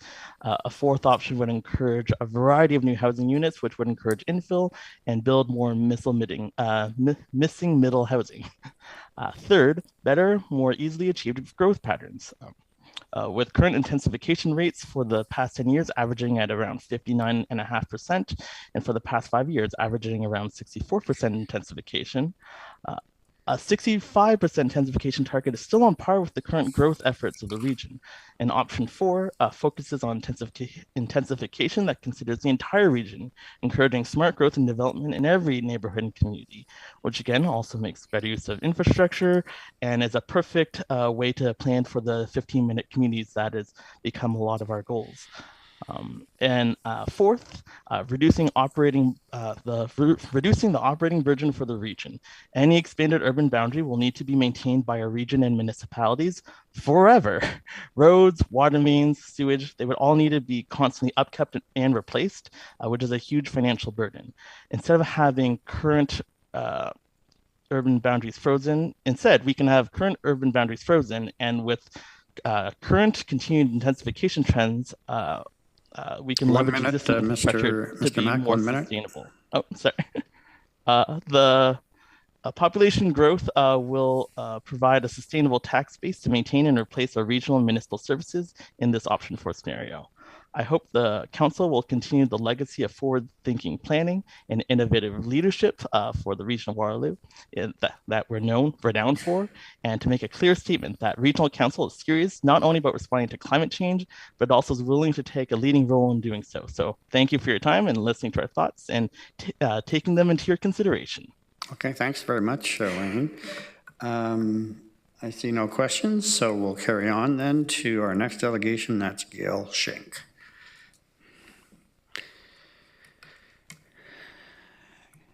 There's Gail. Hi, Gail. Good afternoon. I'm grateful for the opportunity to speak at this meeting. I'm a member of Faith and Climate Justice and 50 by 30 Waterloo region. I am afraid of the ongoing global and local threats that climate change is causing. A quote from over 10 years ago by Dr. David Suzuki encapsulates this fear. Quote, "We're in a giant car heading toward a brick wall, and everyone's arguing over where they're going to sit." End of quote. Then I heard a short African folktale at Stories Aloud, which helped me to process some of my feelings. Quote, "Elephant was walking through the forest when he spied a bright patch of color on the trail before him. He stopped and looked more closely. It was Hummingbird, lying on her back in the middle of the path, with her tiny legs high up in the air. 'Hummingbird, I almost stepped on you,' said Elephant. 'I'm sorry,' said Hummingbird, 'but I heard the sky was going to fall today and I wanted to be ready.' 'Ready?' asked Elephant. 'Yes, to hold up the sky,' said Hummingbird. Elephant laughed. 'Do you think you could hold up the sky with those skinny little legs?' 'Not all alone,' admitted Hummingbird, 'but I'm ready to do my part.' Elephant looked down at the little bird, and he thought, and he nodded. Then he lowered himself slowly down onto his knees, rolled over onto his back, and into the air went 4 big legs and a trunk.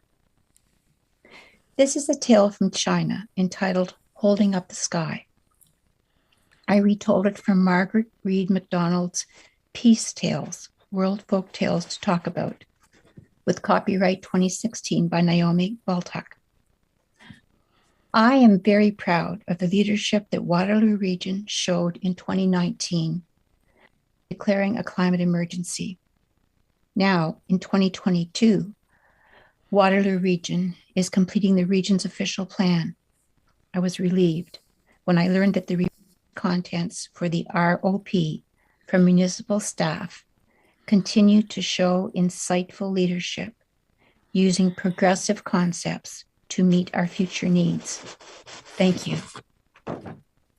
I believe the revisions in these reports give us the opportunity to take immediate actions that will help to lead us to move forward in meeting our targets to reduce greenhouse gas emissions to 50% below 2005 levels by 2030 and by 80% by 2040. No one knows all of the answers. However, by working together, we build our connections and our capacity to start living the transition we need in the face of climate change. This transition necessitates that we use resources wisely to develop an equitable and diverse and sustainable urban infrastructure for housing, transportation, and employment, and a plan which also protects our water, farmland, and natural environment. I strongly encourage Waterloo Region councils to support these revisions. Let's work together. Thank you. Okay, thanks very much, Gail. Again, no questions, so we'll carry on then to Dawn Parker.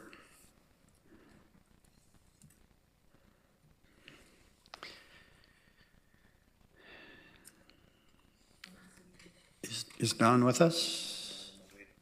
Not in the waiting room. Okay, we'll circle back to Dawn if she arrives. The next delegation then is Kae Elgie. Kevin is here. There he is. Welcome, Kevin. Thank you. Thank you for the opportunity to speak today. My name is Kae Elgie, and I'm an urban planner by trade, but I'm here representing myself today. I was part of the community group that generated an option 4 for consideration earlier this year. The intent of putting forward this option was to promote discussion of several key principles, including the protection of agricultural land, the promotion of increased intensification, the necessary responses we need to make to climate change, and the housing aging population. In reviewing the proposed recommended approach to growth before Council today, there is no question these principles have been appropriately addressed, and without hesitation, I support the staff recommendation. The proposed policy framework that's before you today represents the type of forward-thinking leadership we need to address the challenges we face today and into the future. The one area I would like to speak to briefly is the need to ensure the provision of housing for seniors in the townships. 87% of all the residential units in the townships are currently singles and semis. To accommodate the aging population and also the needs of young people who cannot afford the rising costs of housing in the townships, significant changes are required. We need to ensure the provision of affordable and rental housing for the general population and a continuum of age-appropriate housing for seniors in the townships. If we don't do that, we're going to have the aging population in the townships who are going to have to find different locations within the region or elsewhere to live. What's not needed is more commuter-focused housing. Clearly, the first focus of the provision of this housing needs to be on intensification to support the creation of the 15-minute communities Ms. DeField spoke to. The lands proposed to be added to the TUAs and the staff recommendation need to be considered a relief valve and should be staged and planned to address any shortfalls in required housing types if they cannot be addressed through intensification. It's important to note that these lands represent a valuable township resource and need to be used very carefully. In conclusion, I fully support the staff recommendations. The proposal in front of you today represents the type of forward-thinking leadership the community needs.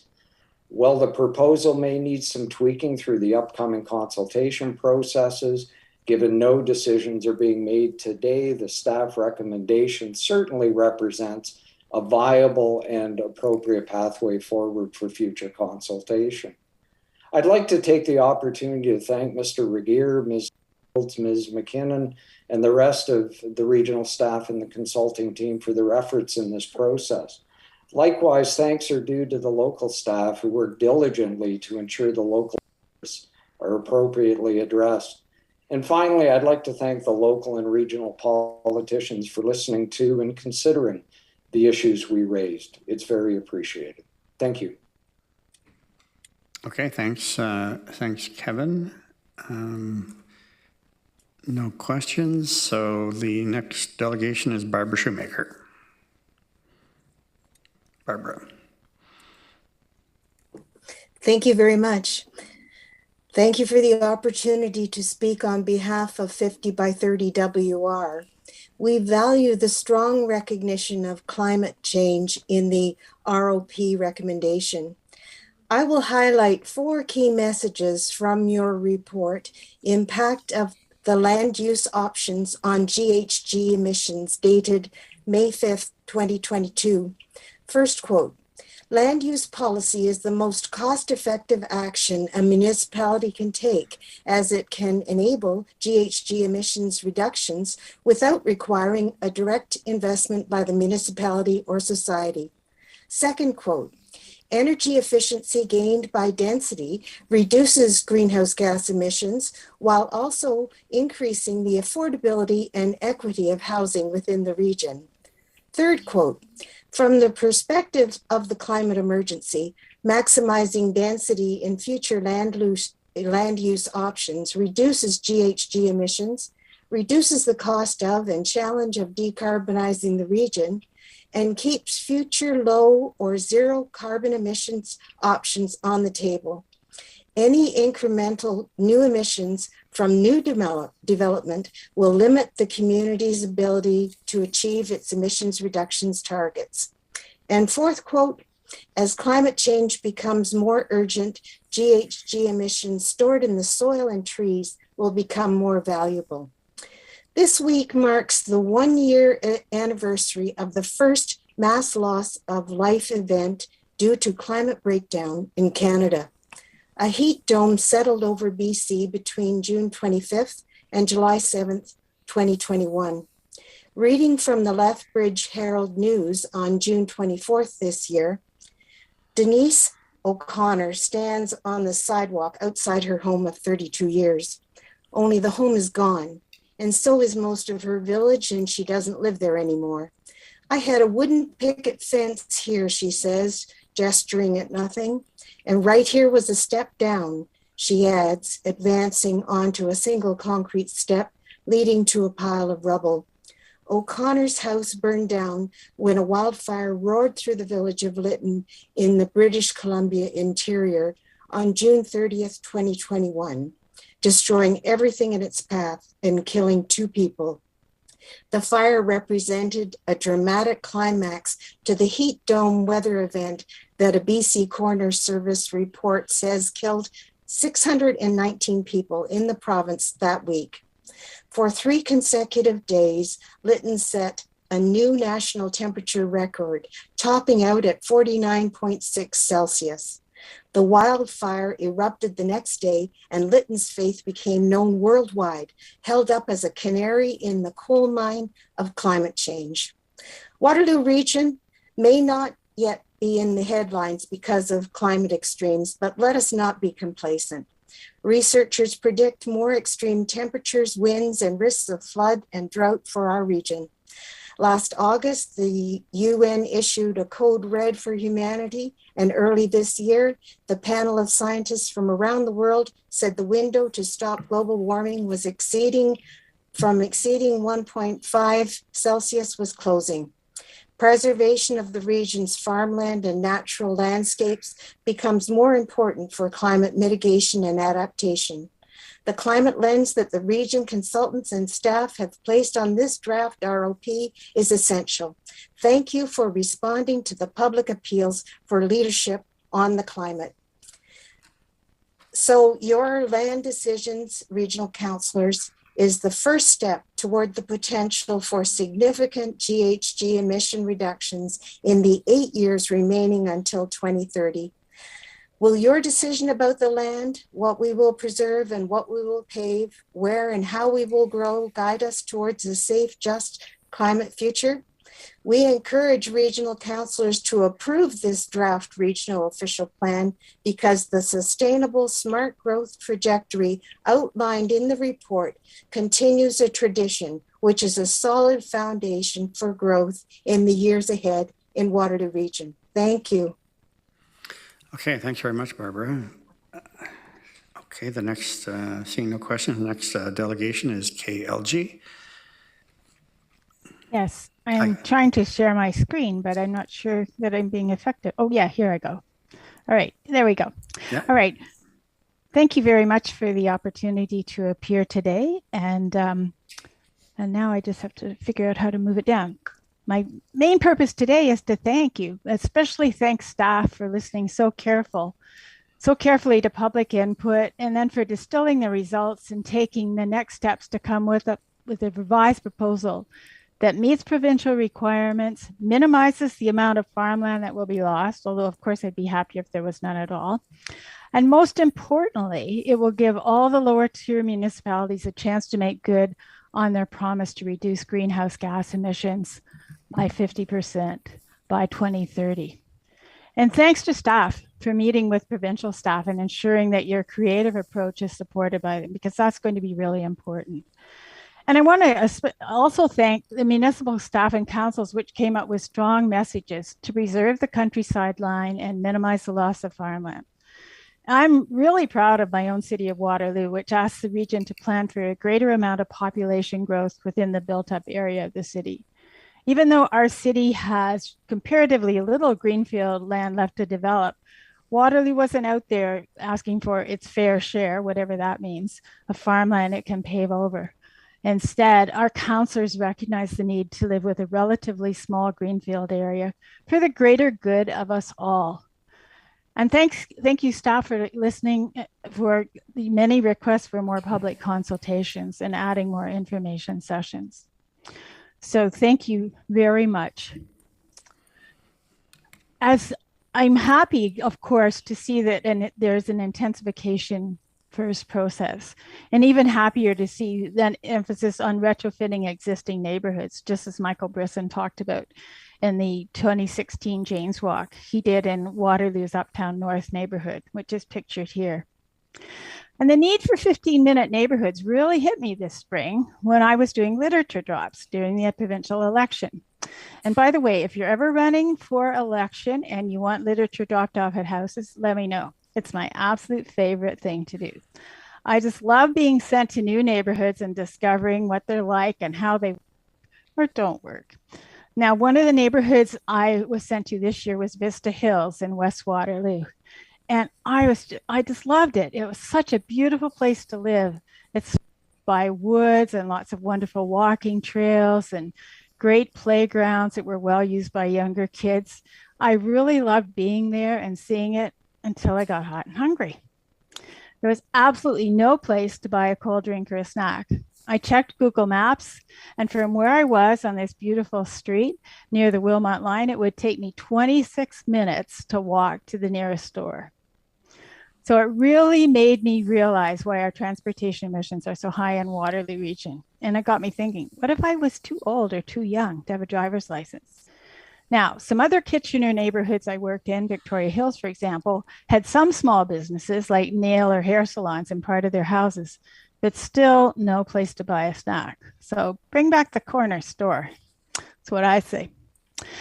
And as staff have heard, people are ready for retrofitting neighborhoods, especially if it means more affordable homes for families in the missing middle, density housing like townhouses, duplexes, triplexes, and fourplexes. I'm very happy also to see that there are policies encouraging the intensification of employment lands, because in an earlier delegation, I showed some of the huge green space areas which surround so many buildings in Kitchener, Waterloo, and Cambridge's industrial parks. And I just thought if the high rises being built today had 1/10 of that surrounding green spaces, residents would think they'd died and gone to heaven.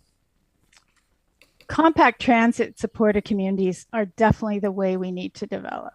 I'm grateful to staff for showing the emission and infrastructure costs of the original 3 growth plans, because this is really important information for those of us who are working to make green development standards an election issue in the upcoming municipal elections.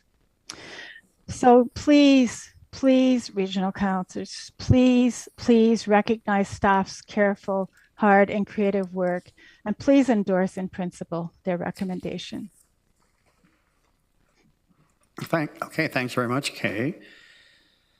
All right, no questions. So the next delegation is Hugh Handy. There's Mr. Handy. Thank you. Thank you, Chair Galloway and members of the committee. My name is Hugh Handy, and I'm a land use planner and vice president at the group. I'm here today on behalf of Fieldgate Developments and Thomasfield Homes with respect to land in the Breslau area of Woolwich. In short, we are supportive of the recommendation for the area known as S37 in Appendix H, which would add land to the urban area of Breslau. Mr. Regier noted those as community area 1, 2, and 3 in his presentation. This is a request for approximately 12.1 hectares or 30 acres at the north intersection of Highway 7, Victoria Street, and Fountain. Essentially, these additional lands and the current land holding of Fieldgate and Thomasfield lies between the current Highway 7 and the new Highway 7. It would essentially be a rounding out of the northwest area of Breslau. These combined lands would form part of a future mixed-use residential and commercial development for the Breslau area, known as the Breslau Center. It is strategically located land that will provide housing and satisfy commercial needs of Breslau and the surrounding area. We appreciate all the work, and we've heard a lot about this in balancing opinions, and as well as regional and local councils to balance those opinions. It's not an easy task. However, in my opinion, there still needs to be additional land provided in and around these settlement areas across the region to achieve a balance of growth and to increase supply to provide that range and mix of housing opportunities. With all that said, I will be reviewing this report. Obviously, it's an extensive report further with our clients, and we will continue to be involved in the process, knowing the steps that have been noted for you today. Thank you for the opportunity to address you, and I would be happy to answer any questions. Okay, thanks very much, Hugh. I see no questions. So again, thank you. And the next delegation is Cheryl Gordijk. Welcome, Cheryl.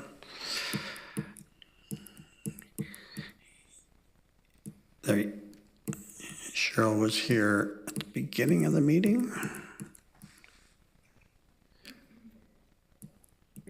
Sorry, I'm just trying to. We hear you, Cheryl. Can you hear me? Yeah, there we go. Hear you. Thank you. I'm at work, so I'm just taking a break. Okay. I'm just going to move. I can be out of the way of the office. My apologies for that. And I know I've only got 5 minutes, but I won't be that long. Okay. Thank you for the time, everybody. So, good afternoon, mayors, regional councillors, fellow delegates, and region residents. My name is Cheryl Gordijk, and I'm a councillor in Wilmot Township. I am here to thank the region's planning department and the ROP committees for listening to Wilmot. I know it was a big ask that we put forward with our lengthy motion in regard to Wilmot's concerns about climate change, density, and intensity targets, and to help Wilmot achieve our commitment to 50 by 30 and our climate emergency. While we did ask for zero farmland loss, this report takes into account the future growth and usage of our already existing wastewater capacity and strives for a balance, minimizing farmland loss while still providing for some future opportunities. This plan will allow Wilmot's residents, in particular our seniors community, to age in place. The addition of employment lands will continue to allow Wilmot to add employment opportunities for Wilmot residents to work and live within a 15-minute complete community. We are excited about the opportunity to undertake an intensification study for Wilmot to better understand the future potential of intensification, the missing middle, and additional housing choices within our existing communities, and working with the region on other upcoming components of the regional official plan, such as aggregates and grade development standards. Thank you for addressing our concerns and for creating such a strong plan for the future. Already we are hearing positive things from a variety of groups within our community. This plan is leading the way forward, as Waterloo Region has always done when it comes to planning. We are world renowned for our innovation and forward thinking, and I'm very appreciative of the hard work that went into this visionary plan for Wilmot and Waterloo Region. I want to thank everyone, staff of the region, and all of the townships in their communications and councils for helping to put into plan this ROP. So again, thank you for your time. Okay, thanks very much, Cheryl. Again, no questions. So the next delegation is Sandra Bray. Hi. I think I'm here. Yes, we see you and hear you, Sandra. Okay. Well, good afternoon, Regional Chair Redmond, Chair Galloway, municipal mayors, regional councillors, and good afternoon, regional staff.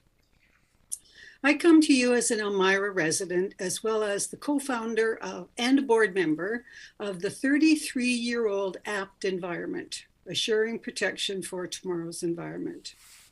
I'm grateful to the regional staff for this impressive and progressive recommended growth plan. You have listened. Staff additional studies regarding, trying to get my mouse to work here. Staff's additional studies regarding climate change and the emissions reductions highlight the astronomical annual potential $75 million cost of increased carbon dioxide equivalent emissions resulting from possible development on farmland. But not all costs can be measured in dollars. According to soil scientist David Burton from Dalhousie, the soils of southern Canada have taken 10,000 years to develop. These irreplaceable agricultural soils are in the top tiny 3% of the world's soils. Most of us don't know that southern Ontario is stewarding a global treasure. The more northern rocky acidic soils don't compare. Thus, my main concern. It seems unreasonable that these acres of green infrastructure treasure are being debated as housing and employment lands with no priority given to them as essential food producing land. In the phrase food, shelter, and warmth, food always comes first for a reason. Maybe a food sustainability study would be informative. Given our changing climate, crop yields can shrink in a flash. 5 days of excessive heat wiped out thousands of acres of crops in France a few weeks ago. The World Food Programme recently withdrew support from Sudan because of lack of food. That's 178 million people who relied on that program. We know that all the continents are drying out, and North America is no exception. The 22-year drought now reaching Canada's southern prairies has a name, the Northern American megadrought. If you search megadrought in the West, you will get between 3 and 4 million hits. According to Agriculture Canada, last year's prairie crops were down due to drought. Canadian wheat down 34.8%. Canola at its lowest level since 2012. Barley down 27%, oats down 20%, peas down 43%, lentils down 31%. Nearly 80% of Canada's agricultural landscape ranged from abnormally dry to exceptional drought condition in 2021. Last year, our regional farmers were shipping hay to Manitoba farmers to feed their starving livestock. It's hard to imagine the desperation farmers must have felt. The same was true in Sweden in 2018 when farmers had to send their animals to slaughter because there was no hay left to feed them. Herd genetics were weakened or lost. So what are we playing at? Developing hundreds of acres of farmland will mean scraping off 10,000-year-old biologically active topsoil that currently sustains us and our neighbors. Do we know the impact on our food production? There's no one coming to save us. 1 minute, Sandra. Thank you. Housing and employment are inconsequential if we cannot reliably feed ourselves and the anticipated 300,000 plus newcomers arriving over the next couple of decades. As I said, I live in Woolwich Township, which inadvertently surrendered its irreplaceable ancient aquifer to progress. It's crucial that we understand the effect of growth on our ability to feed ourselves and our neighbors.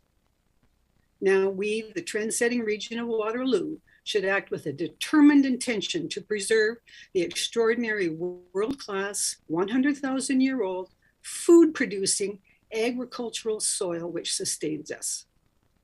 Thank you kindly for hearing me. Okay, thanks, Sandra, for your presentation. Again, seeing no questions? So at this point in time, I'm just going to call for Dawn Parker one more time. I don't believe she's in the waiting room. Okay, so we will now have, as I indicated, a break. It's essentially, I guess it's quarter after, more or less. So if you would promptly return at 3:30, and then we'll proceed with the rest of the delegations, and then decide whether or not we're going to have a dinner break and enter the discussion on the recommendation. So we'll see you shortly. Thank you.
Okay, we are ready to go again, and thanks everyone for that short break, and we'll return now to the next delegation, and that is Douglas Stewart. Mr. Stewart.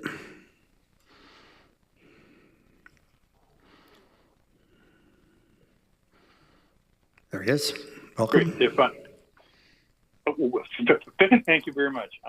I am here on behalf of 1054455 Ontario Limited, who own a property in the township of North Dumfries at 1056 Swan Street, and that property is located at the intersection of Swan and the Grant Waterloo Road.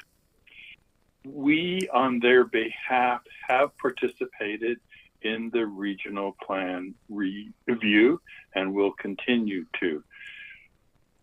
I wish to point out that as of today, within the approved official plan, this parcel is inside the countryside line. Proposed, a portion of the property is being considered for community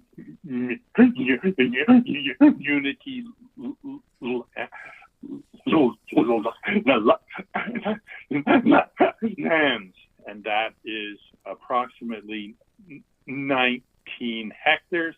It's identified as CA6 and CA7.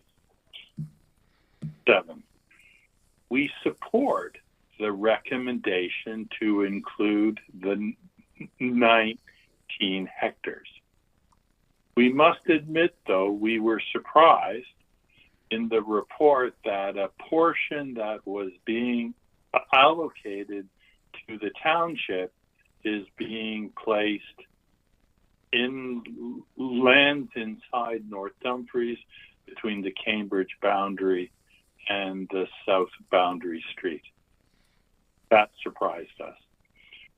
We are fully aware and have participated at the township perspective. The township council has provided as input into the regional plan a recommendation that supports the inclusion of the lands I spoke about. That was a decision of council on June 6th. They also identified that they were prepared to do a boundary rationalization of certain parcels of property, approximately 10 hectares, and would intend that they would no longer be in the urban boundary, and they would then be assigned to the lands that I speak on behalf of. So when you look at doing the math, the parcel today is approximately 38 hectares. Subtract the 19, subtract the 10, that leaves approximately less than 10. A portion of that is natural. Our request is to support staff through the review that an additional boundary land would be assigned to this property to ensure we're not fragmenting a farm parcel. These lands can proceed to development today. They are potentially servicing is right next door through the Class EA for the Swan Street pumping station, which is built. Our request is that through the review that the boundary of the urban settlement for air go along the same line as the property boundary, and that is our request. This concludes what I wish to speak to. Okay, thanks very much, Douglas. Okay, seeing no delegation or no questions, the next delegation is Mark Reeser. Welcome, Mark. Good afternoon. Can you hear me okay? We can, Mark, yeah. Thank you very much. Good afternoon, ladies and gentlemen. My name is Mark Reeser. I farm in Wilmot Township near New Dundee, and I'm presenting today in my capacity as Vice Chair of the Waterloo Federation of Agriculture. I'm here today to bring an agricultural perspective to the discussion on staff's recommended growth scenario and to encourage you, both elected and staff, to continue to plan well, protect what is good, and set an example for the rest of Ontario, and if I may boldly say, the rest of Canada. We live in a very special place here in Waterloo Region. It is arguably the most innovative, dynamic, and prosperous urban municipality in Ontario, if not all of Canada. At the same time, surrounding the urban footprint is one of the most fertile, productive, and prosperous agricultural communities in Ontario. This incredible combination of good soil, gentle climate, and innovative farmers is an agricultural powerhouse, and it is in peril. In the 4 years since the last census, the loss of farmland in Ontario has risen sharply from 175 acres per day to 319 acres per day, or 116,000 acres annually. That loss is quite simply unsustainable. If we as Canadians have any intention of retaining the capacity to feed ourselves, the preservation of agricultural land and the maintenance of soil health is essential. Our planning regime and culture here in Waterloo is responsible for our unique position as a leader in Ontario, and our municipal comprehensive review with our own land needs assessment and the resulting official plan must again be a template for growth, farmland and greenfield protection, and prosperity across the province. Today, as we contemplate the future of Waterloo Region, we are essentially at a fork in the road. Do we backtrack and give in to those who think that the solution to growth is sprawl? Or do we continue our visionary planning process that protects rural lands for agriculture, local food production, groundwater recharge, habitat for biodiversity, respects people's different and changing housing needs, ensures affordability, and is truly sustainable? The growth plan option recommended by staff today that you have in front of you incorporates the following principles. Number one, intensification rates similar to that already achieved over the past 5 years. Number two, minimal farmland loss. Number three, a clear focus on sustainable growth, including the possibility of inclusionary zoning, the promotion of accessory units, and medium densities, the so-called missing middle.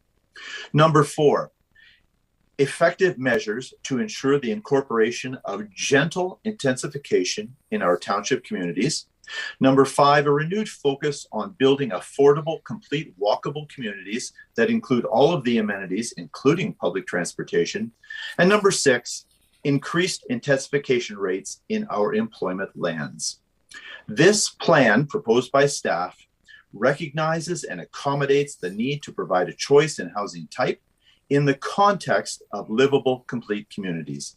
It fully conforms with the provincial government's requirements for the necessary land to facilitate growth, while at the same time, it protects farmland and the environment. This plan chooses to protect farmland and the natural landscape. It chooses to provide an affordable place for people to live and work. It chooses to address the need to provide housing for all, including aging baby boomers.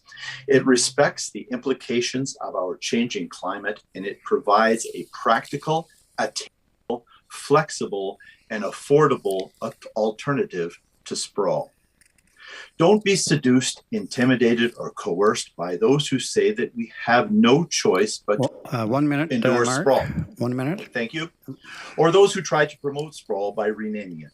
We do have a choice. We all have a choice. Today, I encourage you to choose wisely. Choose to build a community where not only you, but your children and your grandchildren and their children will want to live and work. I cannot emphasize strongly enough the need to approve the plan within the guidelines provided by staff. A delay risks us having our voice ignored and a growth plan imposed on us by those that neither understand nor appreciate our history and vision. Please support this growth plan and advance the vision of a vibrant, prosperous, and sustainable Waterloo region that respects both the landscape and those that live in it. In conclusion, thank you, staff and elected, for what you do. Continue to be courageous as you make tough and difficult choices. Be bold, be visionary, do not be afraid to innovate. Never stop responding forcefully and eloquently to those with resources and those in power. And finally, remember there is only one landscape, and that people, the natural environment, and agriculture all have to share it.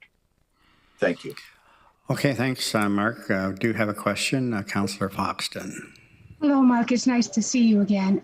Could you please tell everyone listening about North Dumfries, about how all the prime agriculture is slotted for aggregate, and that aggregate cannot go back to good and healthy farming? Exactly what you told us. I think people have to see that one size doesn't fit all. And Rod, I have to admit, Rod, you've done that. You've been very clear. But I think the public needs to know that it's not just developers that want to develop the land, but it's also the province that's taking the aggregate. So if you could please elaborate in 500 words or less, because Tom, we're butting into his time. I'll be shorter than that. Thank you, Mayor Foxton. I'll simply say this. I am looking forward to the policies that are upcoming in our municipal official, or our official plan. And I think this will be an opportunity for us to again be bold and visionary and say that as it's currently formulated, aggregate extraction does not allow for rehabilitation back to productive farmland. And that needs to change, because that's not fair to the environment, that's not fair to your municipality or any others, and we need to address it. We need to address it forcefully. Thank you. Okay, thanks again. Thanks very much again, Mark. So the next delegation is Mr. Paul Britton. Yes, good afternoon, Chair Galloway, committee, staff, virtual audience. My name is Paul Britton. I'm appearing on behalf of Activa with their specific interest in what's commonly referred to as SCIPA or Southwest Kitchener. I would confirm from the outset that many of the policy proposals the staff has enthusiastically expressed today are really supported. It's not an either or, it's a question of balance in terms of some of the policy objectives. With respect to the 50-minute neighborhood concept, Southwest Kitchener really is a poster child for that concept. Schools are planned. It's a likely location for a high school. It's within walking distance of a transit hub, a transit corridor, mixed-use development, commercial development, areas of employment. So I just wanted to put that pitch in because we are here really to support SCIPA being added to the urban area. You may recall that I appeared before you on May 18th and confirmed my opinion that none of the options that were presented to you could be supported using the region's LNA methodology. And that statement and opinion has borne out with respect to the addendum LNA, which is before you. We found that the calculations of the area calculations were underestimated. Low density inputs were used to justify expansions under option 2 that really from a planning point of view could not be supported. I would submit that there's sufficient justification now to satisfy the aspirations of all municipalities, including North Dumfries, Wellesley, and including the Activa lands within SCIPA as part of the urban area at this time. We have had very limited opportunity to review the draft LNA. There's over 700 pages of information. I have overnight, over the course of the last 10 hours, undertaken a preliminary evaluation, and my preliminary conclusions are as follows. The updated vacant land inventory continues to assume a significant amount of land that was developed as of mid-year 2019 as vacant. As a result, the supply of land has been overstated, particularly with respect to the city of Kitchener. The LNA continues to include lands as community that would be more appropriately considered employment, and those are the lands beside the regional landfill that make no sense, in my opinion, to be advanced or identified for community lands. And importantly, in terms of the housing demand that's outlined in the addendum LNA, based on my inventory analysis, and I'm very confident in that, cannot be achieved. And the result will be that there'll be a significant undersupply of ground-related housing, and I would go on to say single detached dwellings, because that's not a bad thing, and townhomes and missing middle housing, to the extent that, based on my calculations, approximately 70 to 72% of all housing constructed on a go-forward basis will be in the high-rise apartment category. It would be my submission that restricting supply does very little to satisfy or solve the housing affordability crisis that we're in. And what I would also submit is the draft LNA is really limiting choice and directing a significant shift in how people live, such that 72% of housing will be in the high-rise category. In consideration of our preliminary analysis, the short time that has been made available to thoroughly understand the document, and I would anticipate regional council and other stakeholders with an interest in the matter are in a similar position, that I think it would be appropriate to defer the staff recommendation at this time. This would allow limited additional opportunity to review the document. Thank you, Chair. And from that perspective, defer only to the formal public meeting at which time this matter will be considered. I would be pleased to answer any questions. Okay, thanks, Mr. Britton. I see no questions. So the next delegation is Mr. Robert Howe. Mr. Good morning. Good morning. Good afternoon, Mr. Chair, members of committee. Thank you for allowing me to speak this afternoon. I'm a lawyer representing landowners in Southwest Kitchener, including Granby Investments and also Activa Holdings, Inc. I'm going to start my submissions by making the obvious point that the region's land needs assessment is one of the most important planning decisions that you're going to have to make. And you're not today only being asked to make a decision on the size of the urban expansions and other sort of general inputs, but also to make a specific decision where those urban expansions will go. And your decision will fundamentally impact how the region grows over the next 30 years, including in relation to the form of development in the region, housing supply in the region, housing choice in the region, housing affordability in the region, and how services will be provided and used in the region. And what is being proposed by staff as a recommended growth scenario, unfortunately, is very different from what was considered at the public meeting in May. A voluminous amount of new technical information was made available to the public just over this past weekend. So we've only had about 2 days to try to digest it. Most of the information is different from what was previously produced. Most of the numbers in the analysis have changed in terms of the inputs, assumptions, estimates, and calculations, as have the conclusions in terms of the amount of the expansion and where those expansions should be located. And in support of the analysis, brand new information has been provided that we have never seen before. So included in the land needs assessment addendum report is actually an inventory of available housing by unit type in the designated greenfield area that is required by the provincial methodology. That inventory tells us how much low, medium, and high density housing can be accommodated in the existing urban area, which is obviously an important input to determine how much land is required for new housing. Now, this is something that we pointed out was an important piece that was missing from the previous work the region's consultants had prepared. While it's positive that an inventory has now been included in the land needs assessment, the problem is that this inventory is fundamentally different from the results of the detailed inventory that our clients' consultants prepared based on a huge amount of work. And that's the background information, the background research that was done by Mr. Britton over a number of months. This issue is vitally important because if the inventory is wrong, then the housing that is required, even under the region's proposed land needs assessment, cannot be delivered, and the region risks planning for an undersupply of housing. I'd also note that the report now also includes new servicing information that we haven't seen before and we've not been able to digest.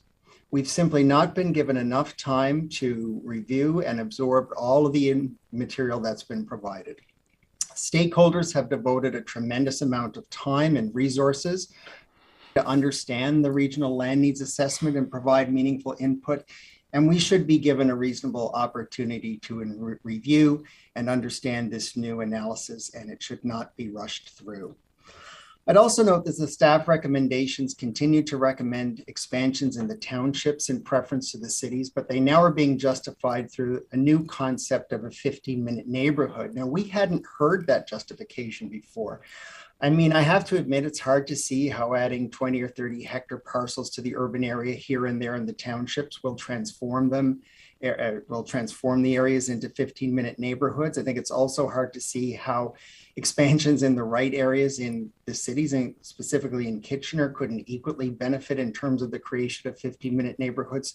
But in any event, we should at least be given the opportunity to try to understand this new planning rationale. 1 minute, Mr. Come up with intelligent and come up with, thank you, sir. Come up with intelligent and meaningful submissions on it. And I would submit it would be a fundamental denial of fairness to the stakeholders who have put a lot of effort into participating in this process if the committee makes a decision on its preferred growth scenario today, given how different it is from what was presented before. There's no rush to get this done. You're not going to meet the provincial deadline in any event. And in my submission, it is more important to get it right. So we would respectfully request that committee defer this matter at least until after the public meeting that is intended to be held on the proposed regional official plan amendment. And those are my submissions, and I thank you for your time. Okay, thank you, Mr. Howe. There's no questions. The next delegation is Greg Mikolenko. Welcome, Greg. Hello, my name is Greg Mikolenko, and I speak here today on behalf of the Grand River Environmental Network, or GREN. Most of the members of this environmental organization, which has existed for 20 years, are in Waterloo region, but we also have members scattered along the Grand River in the watershed. We appreciate the thoughtful and determined work that regional planning has expended in this complex and complicated exercise, especially when the province has allowed insufficient time. I was glad to see that Councillor Foxton has mentioned the horrible concentration of aggregate operations in Waterloo region, the greatest in the country. Gren made a submission regarding one proposal on the east side of Alps Woods. We were horrified to see that some 500 hectares of land is designated for gravel pits just on that roadway. We appreciate that climate change, carbon emissions, transportation, cultural factors, and 15-minute walk were integrated in analysis and design. We support version 3. It's best, although it merits further study and possible improvement. Like so many other community organizations, we agree with the critique provided in option 4, submitted by Smart Growth Waterloo. We request that the ideas of option 4 be accorded discussion along with other options in upcoming public consultations. Gran's main concern is the forecast loss of 456 hectares for employment land expansion, particularly in the context of how many hundreds, even thousands of hectares are being lost to aggregate. That makes it more important to conserve as much agricultural land as possible. We plead that in view of a tour we took of the present employment areas, how much unused parking space, sprawling single-story buildings, buffer zones that contribute little, overwide roadways, and large vacant stretches there were. And we hope that this can be renewed and opportunities found for reducing the amount of land that has to go to employment. We'd like to stress the benefits of having good integrated interactive in-person public consultation. That it can have fiscal benefits and other great advantages if consultation is designed properly. I'd like to give an example. Years ago, the region was considering a site for a new landfill. 5 candidate areas were selected, public consultations arranged. The session I attended was highly innovative, are highly informed of the good, appropriately detailed panels respecting the 5 steps. In the first hour, planning staff were in hand and thoroughly engaged in discussions, explanations, and clarifications with visitors. Then followed a formal presentation and public discussion began. Lineup formed at 2 microphones. Soon one presenter, a turkey farmer, pointed out that his operation, only 100 meters from one site, was a collaborative venture with several $1 million of investment from Health Canada and Agriculture Canada to develop practices to reduce or eliminate the risks of salmonella contamination of poultry. This would have been threatened by landfill gulls pooping on the birds at the proposed site. Shortly after, a 14-year-old boy made a telling presentation. He pointed out that his neighborhood was a pilot project for a new idea called the Blue Box that had been proposed by visionary Kitchener resident Niall Ludoff. He described how enthusiastically this new idea was accepted by their neighbors. He proposed 1 minute, Greg. This was the way of the future: comprehensive waste management plans with emphasis on reduction, reuse, and recycling, rather than just building or expanding more landfills. He got a standing ovation, and there was real excitement in the air.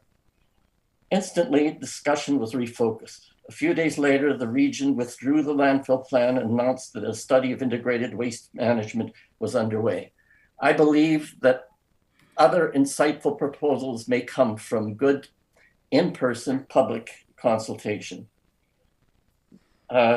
We could well use potentially transformative in-person consultations in this urgent case. And Grant, thanks for your consideration. In Ukrainian, I would also like to say, thank you. Okay, thanks, Greg.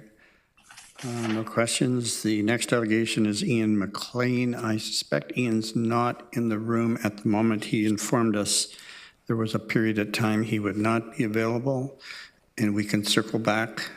So we'll circle back to Mr. McLean once he returns. The next delegation then is Don Gibbon. Mr. Gibbon.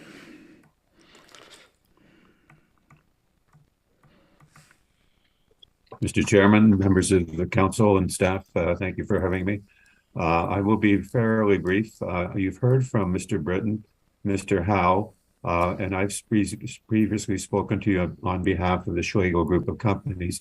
We share the same opinions that there is a high risk that you are not going to achieve the level of growth that is being planned for, because you are restricting the supply of land that could handle what we've come to call the middle, missing middle. And it's something that is, I think, a very important consideration as you go forward, because that is where I believe the bulk of the family housing will be directed to.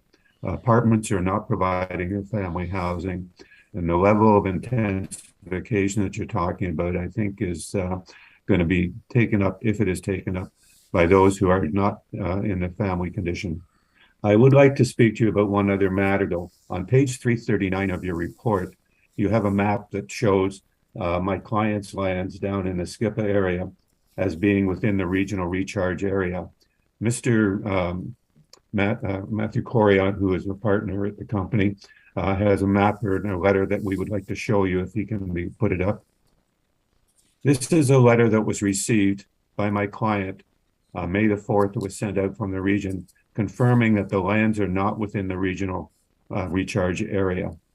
The mapping that you have been presented by staff, though, continues to show that, and we'd ask you to revisit that drawing before it goes forward in any final form, because there's clearly been an agreement here by your staff that it's not in there, and there's some kind of mistake that's been made here. Getting back to the larger picture, though, of how growth is being managed throughout the GTA, I think every region sees himself as different with their own identity, but you're all faced with the same challenges of trying to accommodate a large amount of growth that is coming to the province to the 2051 horizon. And every municipality has to share in the burdens of growth to make sure it is done on an equitable basis. And what happens when one municipality decides that they are going to not accept growth, the growth then has to spill over into another municipality. That is not good for the environment. It means longer driving distances, less time at home with children. That's the kind of implication that comes out of a constrained land supply. I'd ask you to consider that very carefully as you go forward. You still have lands that are capable of being used as extensions of existing communities. The communities we developed in these days are not sprawl. They're quite dense, usually dominated by townhouses of various forms, and that is a result of the price point for family housing being high for single family, but is met through the town housing. I'd ask you to take that into consideration as you go forward.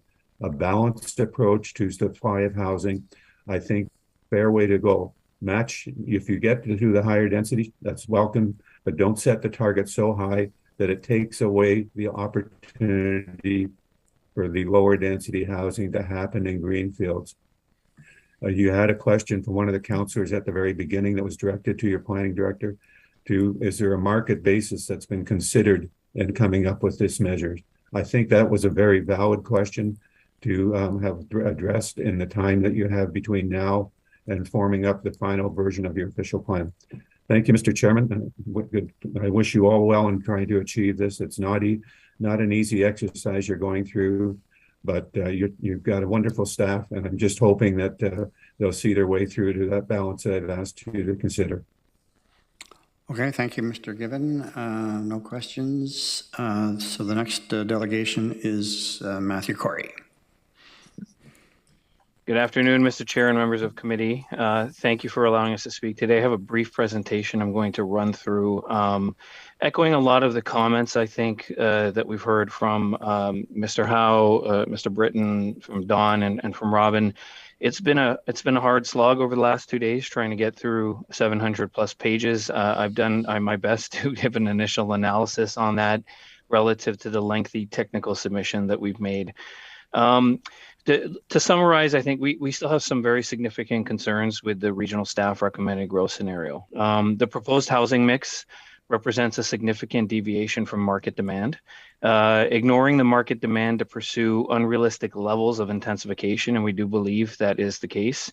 And high density housing growth does not meet the needs nor the wants of residents and undermines the achievement of the growth plan.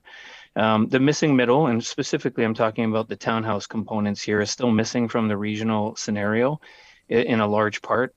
This shift in housing propensities that are being proposed to rationalize this is not based on evidence that we can put our fingers on and will result in the housing mix. It only provides options for single people, couples, and seniors, and really fails to provide a lot of options for families.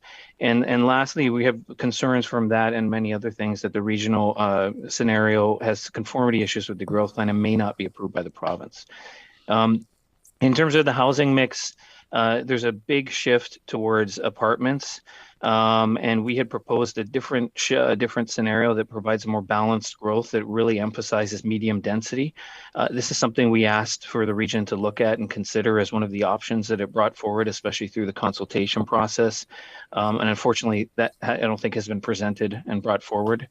To justify the housing scenario that we're talking about, this is the slides right out of the region's report on the propensity shifts. We're talking big shifts of putting families into apartments, and shifts that I don't think are really they're not precedented in any way, and really will, I think, force some families out of the region, unfortunately. Another major point is on the intensification rate. There's a lot of debate on this. What this slide shows and what we're illustrating here is that it's a mistake to just look at the existing and the achieved intensification rate that happened to happen the last few years and extrapolate that forward. And what we see is that a lot of the greenfield growth did not occur in the region. And if that was prorated back in and the balanced growth had occurred, the actual achieved intensification rate was prorated would have been more like 42%. Unfortunately, not including that or discounting that means that we're not acknowledging that there's a shortage of the housing that was forecasted to be needed today, and then taking that shortage and putting it forward as the forecasted approach for the region going forward and exacerbating that problem in a very foreseeable and very obvious way. And we don't believe that's appropriate to do that. The built-up air supply, as Mr. Britton talked about, we haven't looked at the DGA supply. We did do our own analysis as well. That is mainly for apartments. There's very little opportunity based on the region's work for medium density. And then just to summarize, we had put forward an alternative scenario which conforms to the growth plan and exceeds it on the greenfield densities.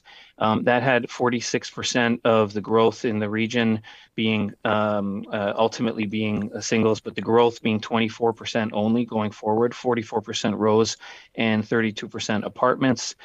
That is a medium density focused scenario. And the reason that's so important and why we think that should be considered is that the medium density housing stock is the housing stock that really provides allows for higher densities, but also houses families in the most affordable form possible. So to conclude, Mr. Chair, some requests. Obviously, we're requesting that a medium density base scenario based on 50% intensification, which we think is still very aspirational, and a forecasted 2051 unit mix of 24, 44, and 32, low, medium, and high respectively, be considered as a preferred scenario for Waterloo region. That our estimates show that at a minimum 50% intensification, the region requires still significant land, around 944 hectares of community land to meet the growth forecast of 2051. And some of this, of course, would and should be in the city of Kitchener. And lastly, the Schlegel lands are part and can be a part of a logical and optimal location to accommodate a portion of the required settlement expansion in Kitchener to achieve the forecasted growth in 2051. So with that, Mr. Chair, I thank you. I'm obviously here to answer any questions and really value your time and the ability to provide input into the process. Okay, thank you, Mr. Corey. I see no questions. So the next delegation is Mr. Tom Knuzevich. There he is. Welcome. Good afternoon. Can you hear me okay? Yes, we can. Great. Regional Chair Redmond, regional councillors and staff, members of the public. My name is Tom Knuzevich, and I am the chairperson of the Nith Valley Eco Boosters, a local organization that is committed to achieving and supporting a long-term healthy environment in Wilmot and Wellesley townships through education, action, and collaboration. At this time, I would like to introduce a video message from Lindsay Dyka, who is the chair for our Youth Advocates Group. Would you please start the video?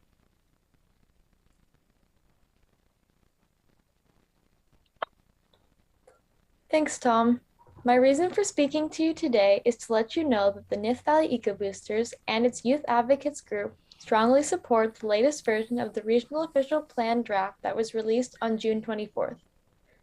We are especially pleased that this document focuses on sustainability, with one example being the goal of building 15-minute walkable communities. As an environmental organization, we are very concerned about the region of Waterloo meeting its greenhouse gas emission targets, i.e. a reduction of 50% by 2030 and 80% by 2050. We feel that getting people out of their cars and using active transportation more frequently, which 15-minute walkable communities will do, is a necessary step to help reach these targets. The reduction in farmland loss, both for housing developments as well as employment lands, is another area in the proposed plan that garners a lot of support from the Nith Valley Eco Boosters. Farmland is increasingly important as climate change. Woodlots and other vegetation on farms are a source of carbon capture. Wetlands on farms enhance biodiversity, help control flooding, and are a source for groundwater recharge. Farmlands also feed us. An article in the June 23rd edition of the Wilmot Tavistock Gazette indicated that over 300 acres of land are lost every day in this province. Protecting farmland is essential for long-term food security. Thank you very much for reducing the targets for farmland loss in this latest draft of the ROP. As a member of the Nith Valley Eco Boosters, as well as a youth in our community, this ROP plan is very important to me. This plan determines what the region will be like when my generation are adults. We are at a pivotal point in our history. We can choose to move forward into a brighter, greener future, or we can choose to put the needs of future generations aside, resulting in a future unfit for a thriving community in Waterloo region. The most recent draft of the Regional Official Plan would allow for a greener future that I envision for myself as well as other youth in our community. It would make Waterloo region a great place to be for many years to come. Thank you for creating a plan that keeps the environment and the youth who will be here to take care of it in the future in mind. A healthy future begins with a healthy environment.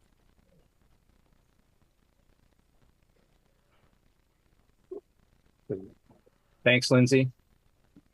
The region of Waterloo has a history of smart growth, visionary thinking, and bold actions on matters related to protecting the environment. The Nith Valley Eco Boosters believe that the latest version of the regional official plan draft will result in the region maintaining that excellent reputation. And we look forward to seeing this plan move forward without delay, according to the schedule that regional staff is suggesting. Thank you for the opportunity to provide our feedback to you today. Okay, thanks very much, Tom, and of course, Lindsay as well, virtually. I see no questions, so we will move on. And our next delegations are Bruce Winkler and Brady Gertz. Here they are. Hello. Hi. Welcome. I know. It's just going to be. Go ahead. We see you. Go ahead. Hey Bruce, what do you think your least favorite contribution to climate change is? Too much synthetic fertilizer. What about you? All the greenhouse gases in the air caused by cars. Hey Brady, don't you think that our community should keep climate change in mind when they're making decisions about how to use the land? Yes, I do, Bruce, but what do you mean? I mean, maybe we shouldn't use more farmland for building than was already set aside for development. You're right. We need to protect the land where our food is grown. We have to remember in some places in the world, people are already experiencing food shortages because of climate change. For sure, Brady, we have to consider climate change when we are making decisions about how to grow and develop. Yes, it's so important to set aside land for green space where trees can grow, take carbon out of the atmosphere. For sure, Brady. Oh, it reminds me of a song I know called. No, let me say it. No, let me say it. No, me. Fine. It's called I Am the Earth. My mom and I actually put together a video of a few kids from our area singing it. Do you want to hear it? Definitely.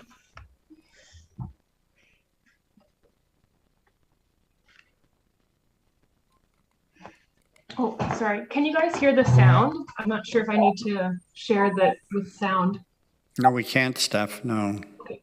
Let me just stop that for a second and oh, sorry about that. I should have. Go to the very beginning and let me turn this on. There we go. Thank you. You guys can sing it if you want. Dead.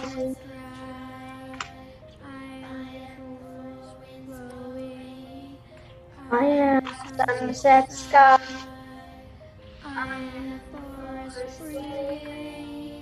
I am the ocean wide. I am sun clouds gathering. I am mountain high. I am the earth. I am the earth.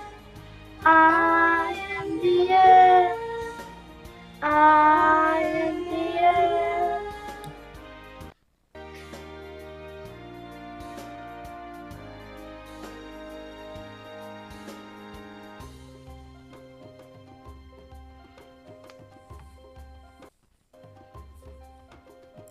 We are the children growing. You are the place we live. We are seeds you're sowing. We are the life you give. With the future rising, we will be your voice. We will watch and learn from you. We will make your choice. I am the earth. When I am the earth together. I am the earth. This moment is time to be there.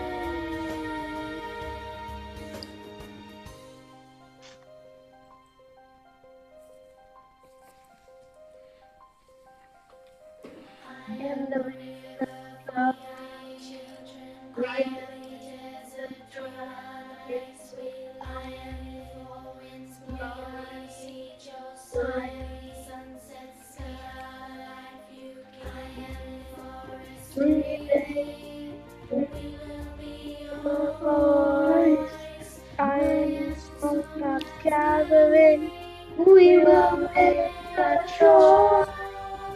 I am the earth, you're in the I am the earth, where you're I am the earth, I am the earth, this moment in time we share. Share the future, side by side.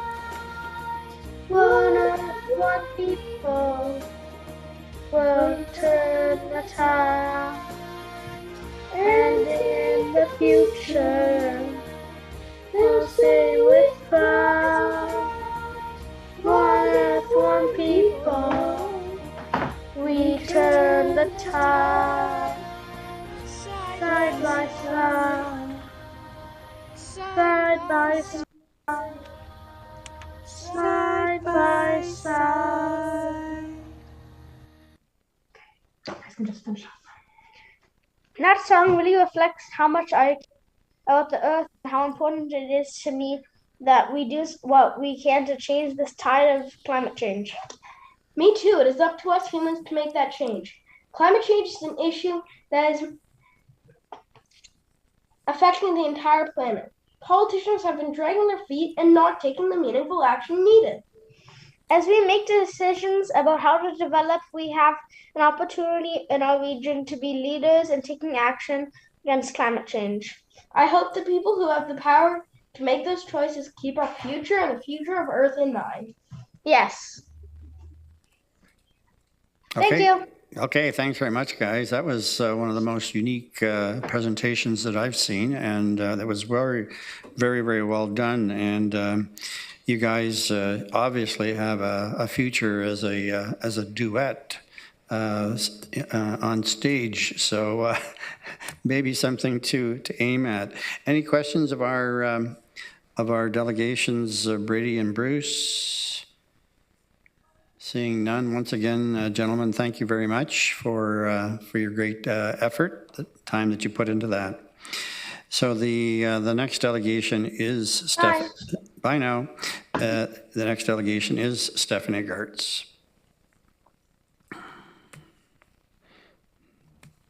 Sorry, I'll just come in here, swap spots. Okay, so hello, my name is Stephanie Gartz, and I am a volunteer with a number of organizations and groups within Waterloo region, anything from the Food Systems Roundtable of Waterloo region to 50 by 30, Nith Valley Eco Boosters, Let's Tree Wilmot, Wilmot Horticulture Society, 50 by 30 Waterloo region, Wilmot Ecumenical Working Group. And this presentation is more a comprehension of kind of my thoughts of what's been happening, my involvement, as well as feedback and kind of thoughts of what I've been hearing in the presentations by others. So it's not a hugely thought out presentation, it's more of a reflection. So the idea is that we need to be ambitious in Waterloo region. The community must come first. Our regional official plan should be a grand future vision, something we strive for. And I actually shake my head at the businesses speaking out against this new option, the staff recommendation, because that they're saying they can't, it's impossible. As a business owner myself, I've constantly been told by business coaches and other business owners that you should always strive for the impossible in your business, that you should never settle for the status quo, that unless you strive for what originally might seem as an impossible goal that you may not actually ever get to, but unless you set ambitious goals, you won't be able to rethink how you're doing things.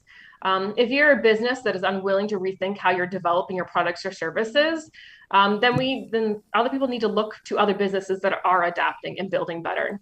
Research on how to develop housing better has already been done and is being implemented across North America. We cannot simply say no to a future vision that we know needs to happen just because developers and other land owners simply say they don't have the knowledge to build that way. Yes, land needs assessments will make it uncomfortable for some of these developers and landowners, but that's making it comfortable for them should not be in our mindset. So again, new ways of intensification that creates better communities is being done by others. There's numerous not-for-profits, educational institutions, and even some developers themselves that are running workshops to educate the community on how to create 15-minute cities. One thing I did say was that many of these developers or people representing the developers stated about the need to increase the number of housing to reduce the cost of housing, which it's a really faulty argument, because just because there's more housing does not mean that the developers will actually lower their costs. The developers are actually the people that are setting their own costs. There are some developers that are setting lower costs for affordable housing because they want to do that for the community. Some are not. This is the choice of the business. I want to refer to a report created by the Canadian Urban Institute called the Municipal Comparison of Affordable Housing and Homelessness. They did reviews across Canada looking at municipal bylaws and policies, regional official plans, and not once in their report did they state that in order to increase affordable housing, you should increase the number of housing. That is not in their report whatsoever. So I ask that you review that. It's a Canadian Institute reviewed it across Canada. So again, I can't see that argument of allowing developers to build more housing and urban sprawl will increase affordability. Also, we need to look at stats and some stats and statistics for climate change. In 2021, 600,000 in 2021, the energy trapped by man-made global warming pollution is now equivalent to over 600,000 first-generation atomic bombs. That's from NASA. 15,000, 1.5 million, 600,000 people all over the world are leaving their places because of flood, forest fire, tsunamis. People around the world are struggling. The gravest effects of climate change are suffered by the poorest. We need to actually understand how our actions locally are having an impact globally. Yes, we are a small municipality, but that still means everyone needs to make a difference. The World Bank Group, International Monetary Fund, United Nations have shared a joint release statement stating that urgency in asking the international community to address local food insecurity. That's everyone needs to be looking at food insecurity. Over 40 million people, more than what was previous in 2020, are suffering from food insecurity. That's close to 193 million people. We need to use a global lens at how we look at our own actions. Every municipality needs to understand their part. Every inch of farmland lost to housing or employment lands, when we have other alternatives for housing, we need to be taking a very serious lens to this. Stephanie, you'll have to wrap up, Stephanie, please. Thank you. I personally love hearing that Waterloo region is set as an ambitious region, how it's inspiring people. And I hope that in the future that we continue to inspire not only province municipalities in Ontario, but across Canada and North America. I do fully support the staff's recommendation. Thank you. Okay, thank you, Stephanie. No questions. So the next delegation is John Messina. Can you hear me? We can hear you, John. I cannot see you yet. Oh, just a minute here. We'll start that. How's that? And there we have you. Yes. Wonderful. Thank you very much. Good afternoon, council members, mayor, and chairperson. My name is John Messina.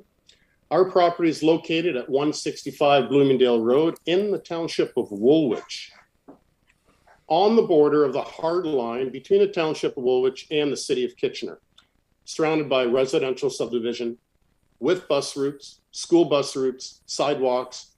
All municipal services are in. Do not let this misinformation provided by the township saying that there are no services confuse you. They are there and sized to accommodate. Here again, well, it's a common occurrence for me. For the last 35 years, a little bit more than our previous delegate, Mark, where he was 15 years. We've been speaking to the regional official plan, the township, the city of Kitchener, all of its officials, asking to develop this parcel since the inception, pretty much, that I can remember, of the regional official plan. We've been asking, saying that this parcel needs to be developed and added to the regional official plan. Why does it have to be? Because it has continuously met every requirement set forth by the region's official plan since the beginning. Yet the township and the region constantly look over it, while the region and township have no issues allowing larger parcels with no services away from all amenities to be developed.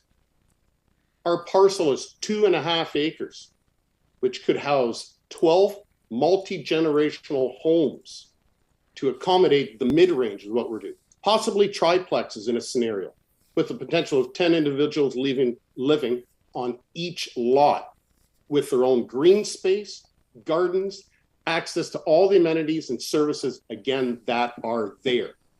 This corridor coming into the city of Kitchener is a main entrance to the city. It should be cleaned up to be a little bit more appealing. This here would correct it because of the 600 plus feet of frontage on the Bloomingdale Road.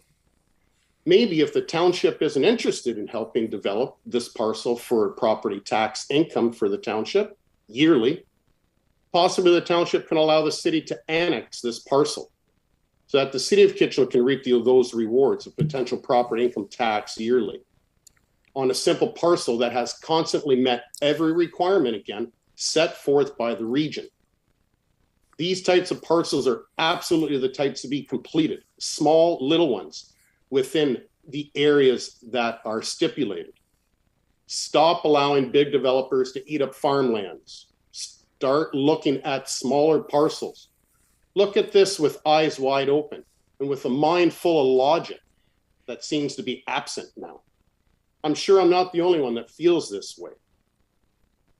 So there are many different things that could be done, council, mayors. And again, this parcel here, we've been fighting for 30 years. Is there a reason? Can someone give me an absolute reason why it takes 35 years to develop a property? I think not. So let's go back. Let's look at parcels again, because this one here was parcel number 25 on the agenda that has been canceled again. So please look at it again. We do have other planners that are involved on this parcel also, but this is me personally speaking. Thank you very much for your time again. Okay, thanks, John. Any questions, Mr. Messina? Seeing none, okay. The next delegation is Matt Bondi. Mr. Bondi. Good afternoon. Yeah, we hear you, Matt. Go ahead. Yep. Super. Good afternoon, Chair Redmond, Committee Chair Galloway, distinguished councilors, mayors, colleagues, and regional staff. Thank you for the opportunity to delegate today on the regional official plan. My name is Matthew Bondi. As the chair said, I have the privilege of serving as Vice President of External Relations at Untitled. Matt, could I just I'm delegating. Matt, could I just stop Yes. for a minute? There's a real echo coming from your source. I know earlier today you had two pictures on the screen. I don't know if you've got a second device wired up or not. I don't share. I don't share. Has the problem persisted? Yeah, no, it's still echoing. I think we can understand you, but it's just a bit of an echo. So maybe go a little more slowly. I'll give you more time. Okay. Well, if it's not too inconvenient for the group, I will then persist share if it's serviceable. Again, my name is Matthew Bondi. I have the privilege of serving at Unitech as Vice President of External Relations. And I'm delegating today on behalf of my colleagues and friends at the Business and Economic Support Team of Waterloo Region. That, of course, includes the Waterloo EDC, the Cambridge Chamber of Commerce, Explore Waterloo Region, the Greater Kae Elgie Chamber of Commerce, and Unitech. Councilors, the purpose of my delegation this afternoon is simply to ensure that talent remains front and center as we work toward establishing a regional official plan. We believe that Waterloo Region is set for incredible growth in the years to come, and ensuring housing availability will be essential to sustainable, equitable economic growth and talent attraction. In that vein, let me share just a few data points that our teams have developed for with you today. There has been $3 billion invested in Waterloo Region tech companies in the past year. That is roughly as much as the past 10 years combined. Waterloo Region hit 26,000 tech workers in 2021, a full 4 years faster than our previous forecast. If we continue growing at our current pace, Communitech's revised tech employment model is now 55,000 by 2030. This equates to an additional 29,000 tech workers in the next 8 years, more than doubling tech employment in the region. Based on new research from the Bay Area Economic Council, we anticipate a 4.421 ratio of non-tech to tech workers in Waterloo Region. And based on economic and population growth trends, we forecast there is a potential for the region to add 127,000 residents by 2030. That's according to our current trend. As a reminder, our previous forecast at Communitech was off by 4 years. Exponential growth comes very quickly. For example, consider that 1.2 million immigrants are slated to come to Canada in the next 36 months. There's a real potential for them to disproportionately choose the Toronto-Waterloo Region corridor as their home. To conclude as quickly as possible, Chair, we see it as this being the reward and the risk for getting the ROP right for talent. The reward on getting the ROP right for talent is continued rapid economic growth to make our citizens wealthier, healthier, safer, and to keep our region on the rise.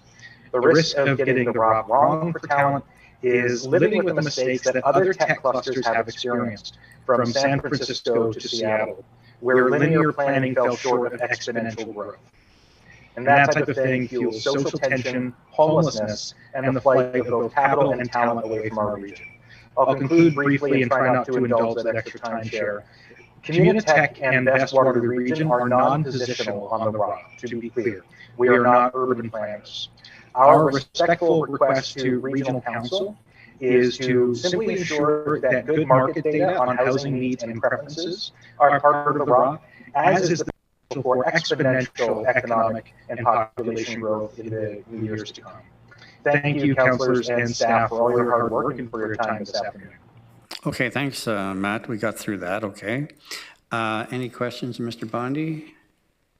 Seeing none, then we'll go on to Rebecca Rooney, which I believe is a video that has been submitted, and staff will show us. I don't believe Rebecca is here with us. Supporting walkable neighborhoods and access to transit both reduce carbon emissions by reducing fuel consumption and advance climate change mitigation by keeping the carbon stored in soils safely underground. I think we may have to start that from the beginning now.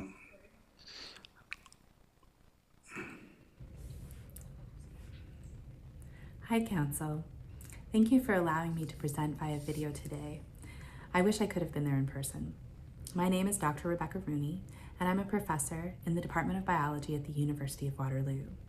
I want to strongly endorse the recommended approach to growth that would see a 61% intensification rate, a density of 59 PJ per hectare, and only 150 hectares of community area expansion.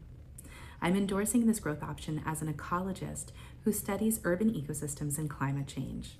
As you know, there are two key aspects to climate change that we must consider: mitigation and adaptation.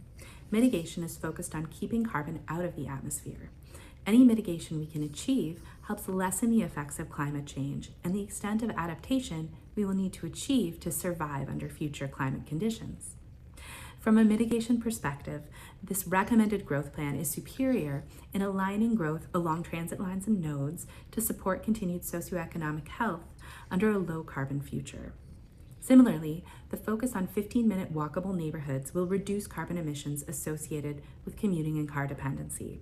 And this not only helps reduce carbon emissions, it improves our health, well-being, and our sense of community. This effect on greenhouse gas emissions is well described in Appendix D of the Regional Staff Report, so I won't belabor it here. But supporting walkable neighborhoods and access to transit both reduce carbon emissions by reducing fuel consumption and advance climate change mitigation by keeping the carbon stored in soils safely underground. Protecting natural heritage features, lands, and other green spaces by minimizing the expansion of built-up area is crucial to climate change mitigation. Vegetation sequesters carbon by taking it out of the air and locking it into plant matter, storing at least some of that in the soil. Natural areas have accumulated carbon in soils for many thousands of years. But when we convert forests, meadows, and wetlands into built-up lands, we generally get rid of most of the vegetation. And we also drain and turn up the soil, allowing that historic carbon that was trapped to be released into the atmosphere. Thus, keeping the community area and employment area expansion in check is one of the most impactful ways we can mitigate climate change. Importantly, I want to emphasize that a decision made today to limit the expansion of the built-up area and conserve greenfield can always be revisited at a later date if new evidence comes to light. But a decision to develop is irreversible.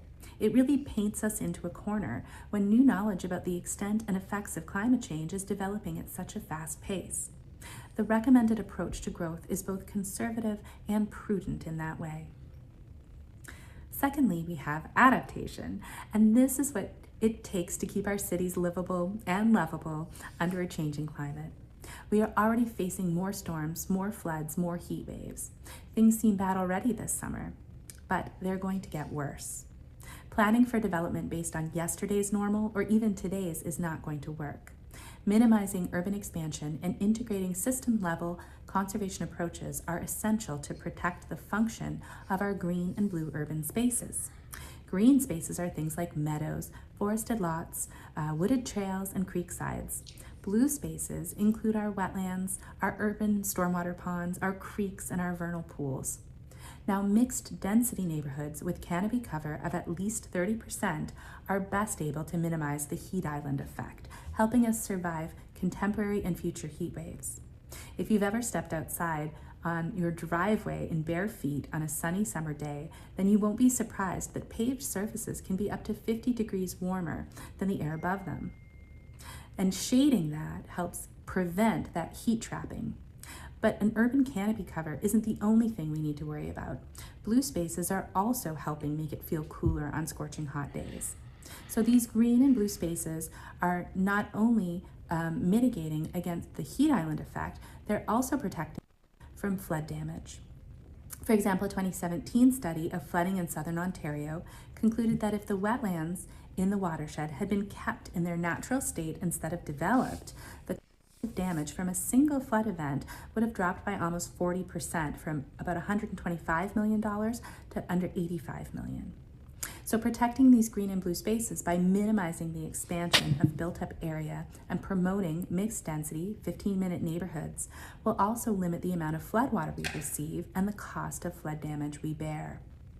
So because of the need to both mitigate and adapt to climate change, I strongly support the regional staff's recommended growth plan, and I hope that you will too.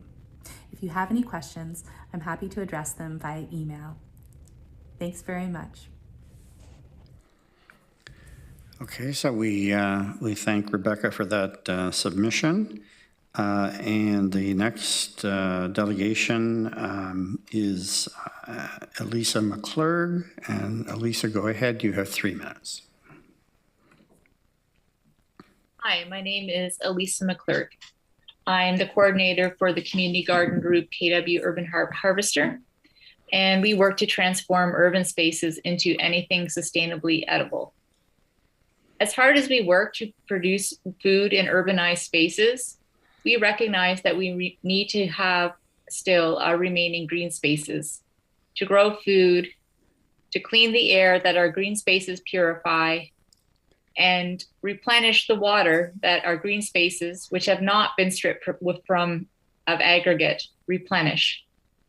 We also need to halt and then hopefully reverse global climate change, partly so that we can have a climate suitable to continuing to grow food. We congratulate the region for putting forward option number 4, which protects much of our farmland from sprawling energy demanding development. So much of this region has already been developed in this way. We can't afford to lose any more green space. At the same time, we do need more housing and employment spaces.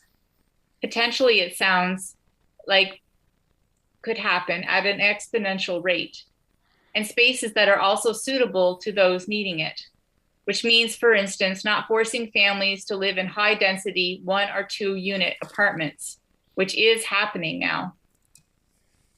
With that in mind, as also a planner with a master's from the University of Waterloo, I would like to put forward some innovative options that would help protect even more land than is possible with option number 4, and that ensure that we address other key concerns.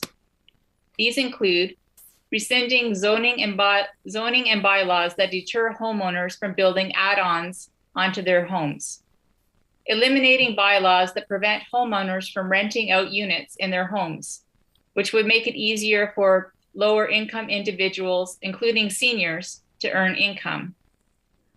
And lastly, exploring planning for the commons, AKA, as I learned in my urban planning degree, feminist planning, to create spaces like community kitchens, community dining halls, community garages, and so on in development plans. Yes, there are challenges with getting people to work together. Community garden groups like mine have been doing so, though, for years, gardening together in common spaces. In terms of housing, eco-community groups like To Thrive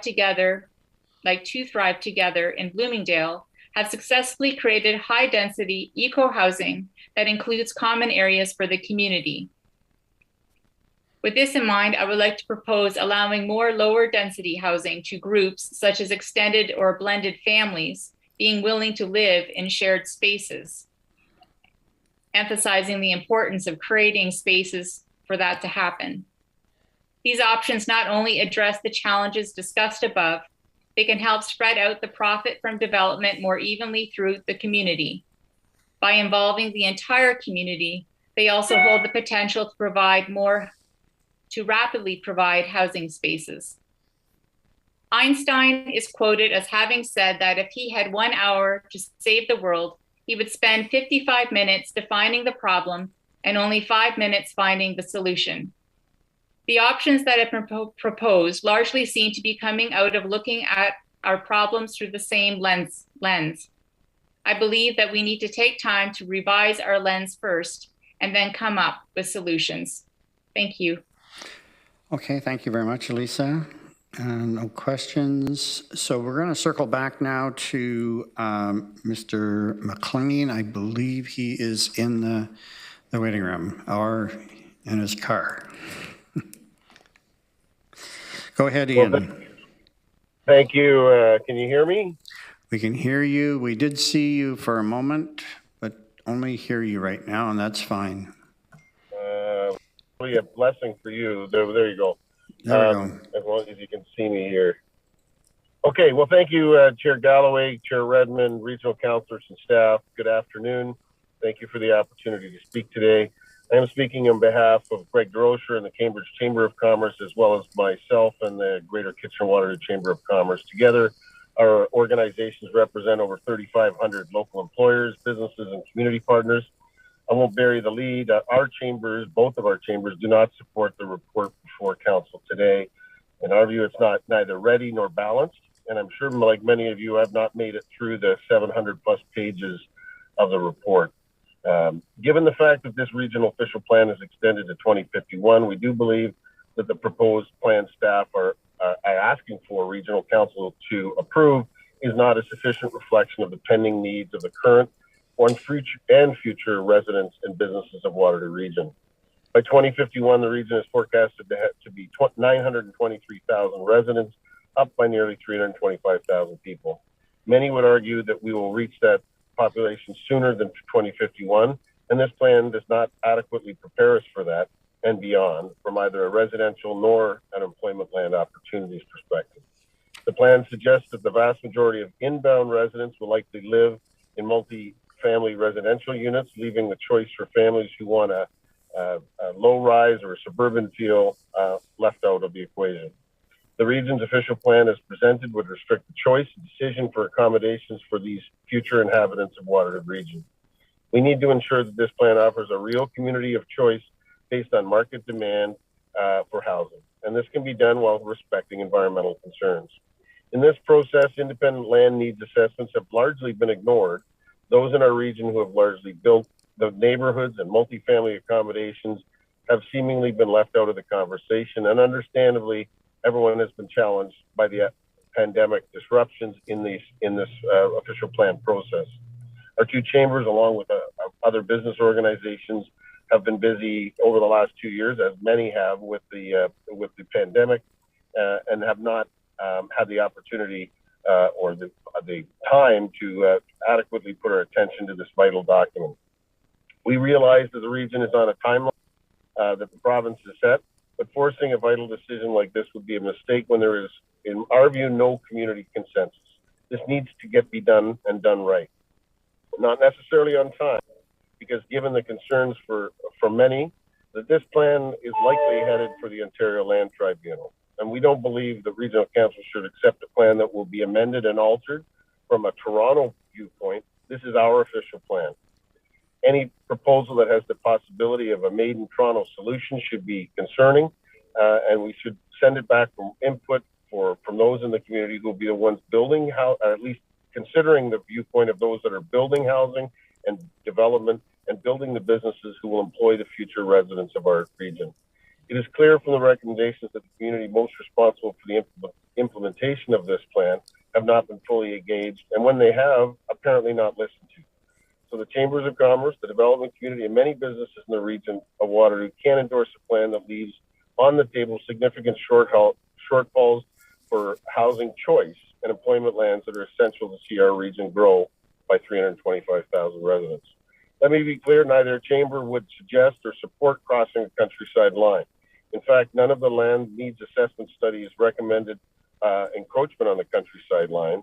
And if our collective goal and intent is to protect the countryside lines, then ensuring the residents of Waterloo region decide this regional official plan and not letting Toronto decide should be of the utmost concern. In short, this plan is not ready. It's not reflective of the realities of future growth as we know them today, and it does not meet the objectives of a broad enough cross-section of our community that should be in the best interest of all our municipalities, residents, and businesses in Waterloo region. Thank you, and I'm happy to take any questions. There's no questions. That concludes the delegations, and we're now going to take a dinner break and come back in 30 minutes. So I would ask everybody to be back here at 20 after 5. Thank you.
Okay, so we do have enough here now, so let's carry on. So now it's time for us to discuss the recommendations. There are two recommendations to be considered. There's the one that endorses, doesn't approve, but it endorses in principle the preferred approach.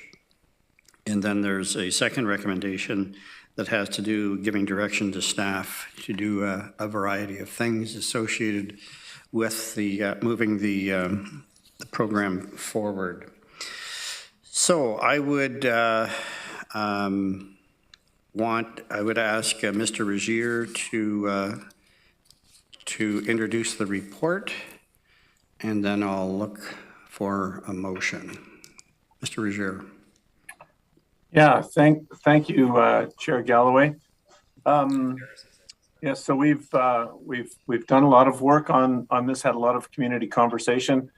We're interested in putting forward the land needs assessment for council consideration and the draft amendment, so that we can proceed to further community consultation on this. We have got a number of outstanding conversations to continue to have with particularly the area municipalities. We've got one scheduled with North Dumfries on their interests and concerns. We've got ongoing work with Wellesley. We're planning to meet with Kitchener in the next week or so to better understand their perspective on it and form the final recommendation that we bring back to council in August. With that, I'll turn it over to Danielle to give the details about the reports. All right, thank you, Rod. There are two reports before you, as we said earlier in the presentation. As Rod indicated, the first report is the land needs assessment and is seeking endorsement in principle.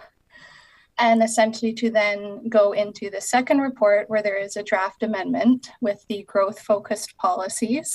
So things like major transit station areas, employment policies, as well as housing policies, an update to chapter 1 as well. And throughout the amendment, there's certain texts that are highlighted in yellow, some tables, etc. For example, with local area municipal allocations of population and employment that we would then update with the results of the land needs assessment, and then go into the statutory process and do further engagement. Okay, Councillor Foxton. Thank you through the chair. Rod, this is something you and I have discussed several times that I really wanted, and it's an amendment to the countryside line and the fact of the homes. So for the homes, for the farmers.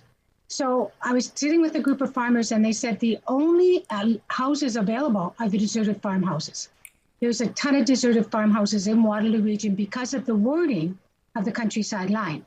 Now, other municipalities, and the concern was that you separated the house from the farmland, it allowed someone to build on it. And Rod, I told you I looked into about 10 different municipalities that stated that the farmland has to go to the farmer that is buying the land. And so their home counts as a single resident. So we can avoid that hassle, but allow these senior farmers who have built this home and lived on that land for probably 50 years or more and want to spend the remainder of their life in that farm won't have to sell and move into the city. Because, like the farmer says, you want a house? Go out into the countryside. There's tons of them because of the way the countryside line is worded. And I talked to Caledonia, I talked to Zorro Township mayors, I've talked to a whole host of mayors. And all they do is and each of the cases I have, a farmer was going to buy the other farmer's land, but they didn't want to take on the responsibility of a home. They already have a home. So all they said is all you do is the countryside line would have to say that if the land is being sold to another farmer, it has to connect to the farm so that it still can only have a single home on it. Right. So if we can look at doing that amendment, I really appreciate it. Yeah. So Councillor Foxton, this is an important conversation, and you're absolutely right. We've had a couple of conversations about that. The our plan right now is to deal with the agricultural land use policies, which this would fit into in the context of the second amendment, which would start next year. We had to separate, we had such a big body of work. We had to focus this particular amendment on the strategies for managing growth and the land use policies that we were, the policies in the ROP that we were directed to deal with, such as MTSAs, employment areas, and housing. But we do have another major body of work to deal with agricultural policies, aggregates, as I know you're very passionate about the aggregate issue as well. No. No, who would have guessed? the natural heritage system planning and so on. So there is another large body of work in which we can actually have a focused conversation. Now we'll have enough person power available to actually do some background work on that issue next year. So just make sure it's written down so it's not forgotten in case I don't get re-elected and can't nag you about it. I'll probably nag you about it anyways, but yes, I trust that. But certainly we have a record of that. It's definitely on the agenda for the next conversation. Thank you. Councillor Clark. Thanks, Chair Galloway. I'm prepared to move both of the motions. I do want to commend staff. I think, given the short time frame we had, the amount of work that's been done on this and the amount of consultation has been really quite heroic. So I've been able to sit in on some of the meetings you've had with the townships, and that's been very helpful for me to understand, and I appreciate that work's ongoing. So just thanks to staff for pulling something off in a kind of a ridiculously short time frame. And I do move the motions. Okay, I'll take that for a moment. I just want to get to Councillor Lawrence first before I ask for a seconder. Councillor Lawrence. But just on the issue that Councillor Foxton raised, I remember back my first term on regional council, working with Willie Kober in Wilmot, talk about as the farmer gets older, he can't pass the farm and house on to his children because he would have to move out. So the idea was to be able to build additional homes on some of these big farms so the parents can still stay in their farmhouse, and the son or the daughter, whoever wants to look after the farm, is able to build a house as well. And I still think that is not able to happen. And I think it's something that we should really look at to make sure that we're covering all our bases on this. I mean, if the farm is a quarter of a mile off the road and you can't see even the farmhouse, what's the difference if they build another house back there or two houses for two sons to work the farm? Who knows? But I think we have to be a little more flexible and a little more understanding when we come to these things. If we want people to keep their farms and farm the land, I think we have to be able to make sure that if they need to build another structure, another home or two homes or whatever, go through the process and be allowed to, not just cut off at the knees. Okay, that's good. And as Mr. Rozier has said, that'll be part of the next amendment for the ROP, possibly. And that's a little bit different than what Councillor Foxton had raised, but it's the other side of the coin, really. Yeah. Thank you. Okay, Councillor Erb. I was just going to say I'm prepared to second Councillor Clark's motion, and I'll wait then for some other further conversation. Okay, so we have it moved and seconded. Councillor Harris.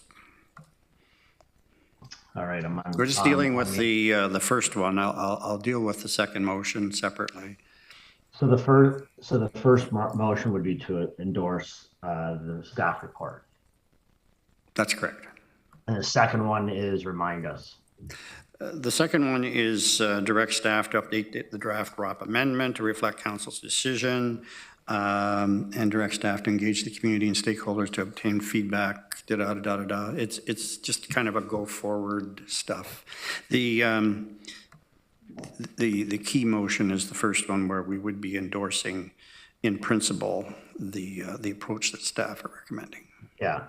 So I mean, obviously, I may part ways with some of them. I did have a motion of my own to bring forward. I don't know where that sits now logistically. It would be a motion of deferral and sort that out, I suppose. I will say that, as a member of the steering committee, I am concerned about the timeliness of this request to endorse, such a massive plan that's so significantly important to our community.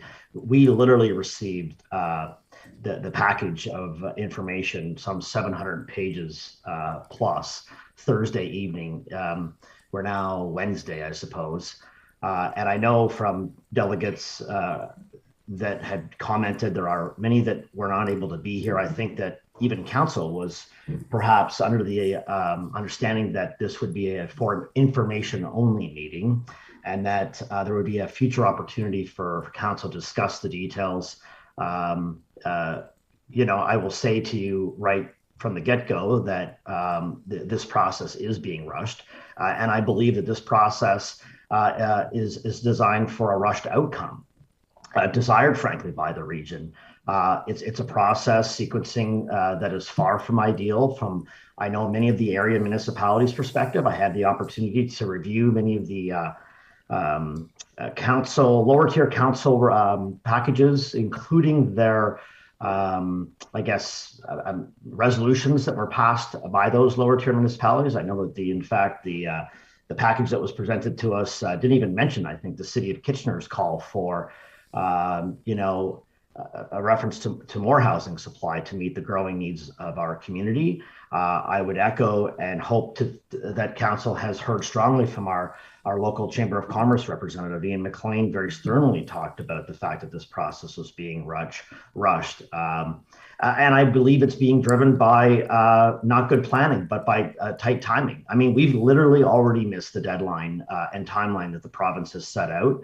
And so we're really rushing this now by the statutory public meeting resulting from the region rushing things. That's, it seems that the staff are trying to receive, obviously an endorsement on the numbers targets today to be able to quickly add them into the raw policies amendment. And I would say to you that if this process was done properly, this should have been a two-stage process with the recommended numbers or targets presented to regional council, including consultation, and regional council endorsement, and then embedding those numbers targets into the raw policies amendment after that.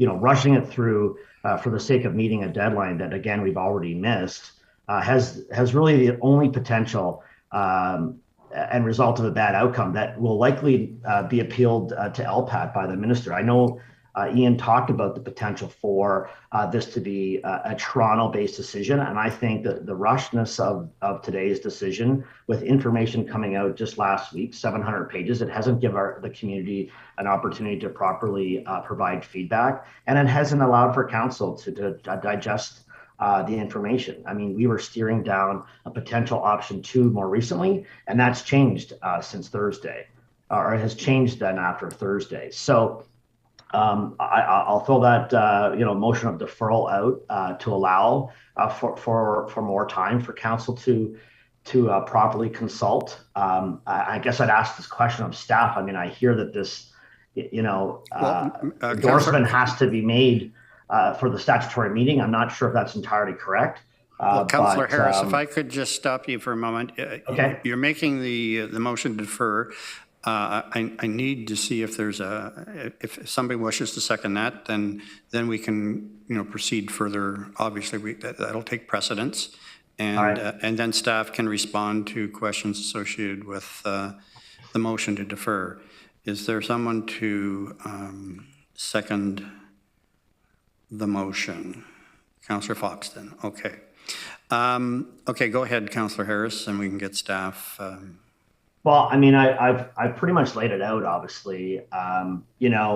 We were to have a meeting last week, and I know many of our colleagues, some of our colleagues are not here tonight because of that. We punted it to today.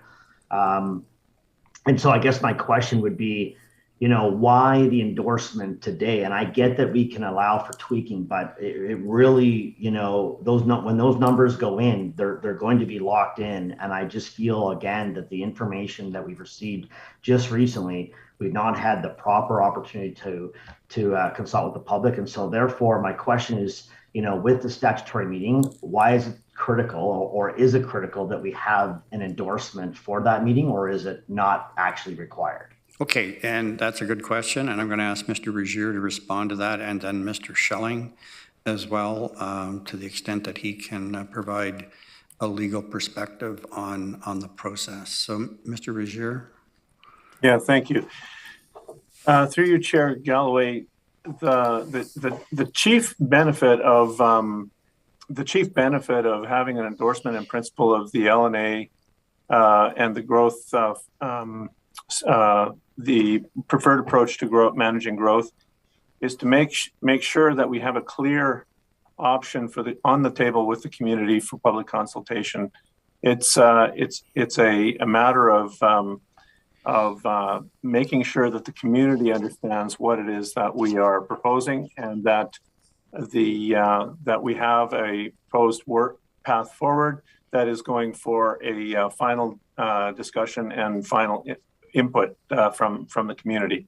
I think there are some nuances with that Mr. Schelling is willing to speak to as well. Mr. Schelling? Sure. Through you, Chair Galloway. So the motion is twofold: endorse the process outlined in the report, so that essentially the growth allocations, and then direct staff to incorporate that into an amendment. What the Act requires is that a draft amendment be put forward for public consultation and then considered by council. So the direction and endorsement really kind of gives that certainty as to what's going to go into the draft amendment, ultimately going to consultation and then for approval to council later in August. So it doesn't derogate council's ability to reconsider or to suggest changes to the draft amendment later on, or to reject, subject to council's vote and desire to reject ultimately the amendment, or to defer the amendment, the consideration of the amendment at the subsequent consideration meeting in August. So in essence, a deferral would still follow the process that would allow council to then make a decision at that August meeting. I mean, yes, you know, while continuing to have those public meetings, statutory and otherwise. So I guess colleagues, you know, I think that's confirmation that, you know, we're not pressed to make that endorsement today. And I don't think that we should, based on the timing of the information we've received, the fact that, you know, there are many of our colleagues that are not here today. I know some of you received correspondence from them asking for just this, that we should continue to meet with the public, hear what they have to say, and digest the 700-page report that we just received. So, I mean, I'll leave it at that. Maybe I could just ask Mr. Schelling for a little bit further clarification. I heard maybe it a little bit differently. Like maybe it's not required, but it's preferred to have a preferred recommendation going to the statutory public meeting, so people who are involved in the process will know, you know, what it is that's being discussed. Through you again, Chair Galloway. That was to be clear. That's the preference, to have clarity as to what the council has approved, the draft plan or the draft amendment going forward to the public. And ultimately, that's subject to council's consideration later at the statutory public meeting. Okay, Councillor Foxton. Thank you. Yeah, so we said that, I thought I heard say that this would go out and go to the council meetings, or to the different meetings and everything else. And basically the preferred decision, to me, what we're putting out there is saying, oh, we're not going to tweak it or change it. This is what it is. But what I've heard staff say is, yeah, we can still tweak and change it. So if we still, I'm trying to say that it sounds like a contradiction, that we have to have the preferred model go out so we don't confuse the public and change it. But we're also saying we can tweak and change it. So deferral sounds like the right path, because it's not the solid document we're providing to the public meetings. We're still saying there can be changed. So therefore, doesn't the deferral make more sense, stating that this is not the end result? We're still consulting. rather than the other one where we say we're going to pass it in whatever we call it, and say, so that gives the assumption that it's passed, and that you're bringing it to the public so they can have more consultation, but it basically isn't going to be changed. That's how I hear. That's what I heard here. Well, this is not the end result, Councillor Foxton. You're right, and the end result is at least scheduled for August, for the August meeting. So there is opportunity for changes to this preferred recommendation.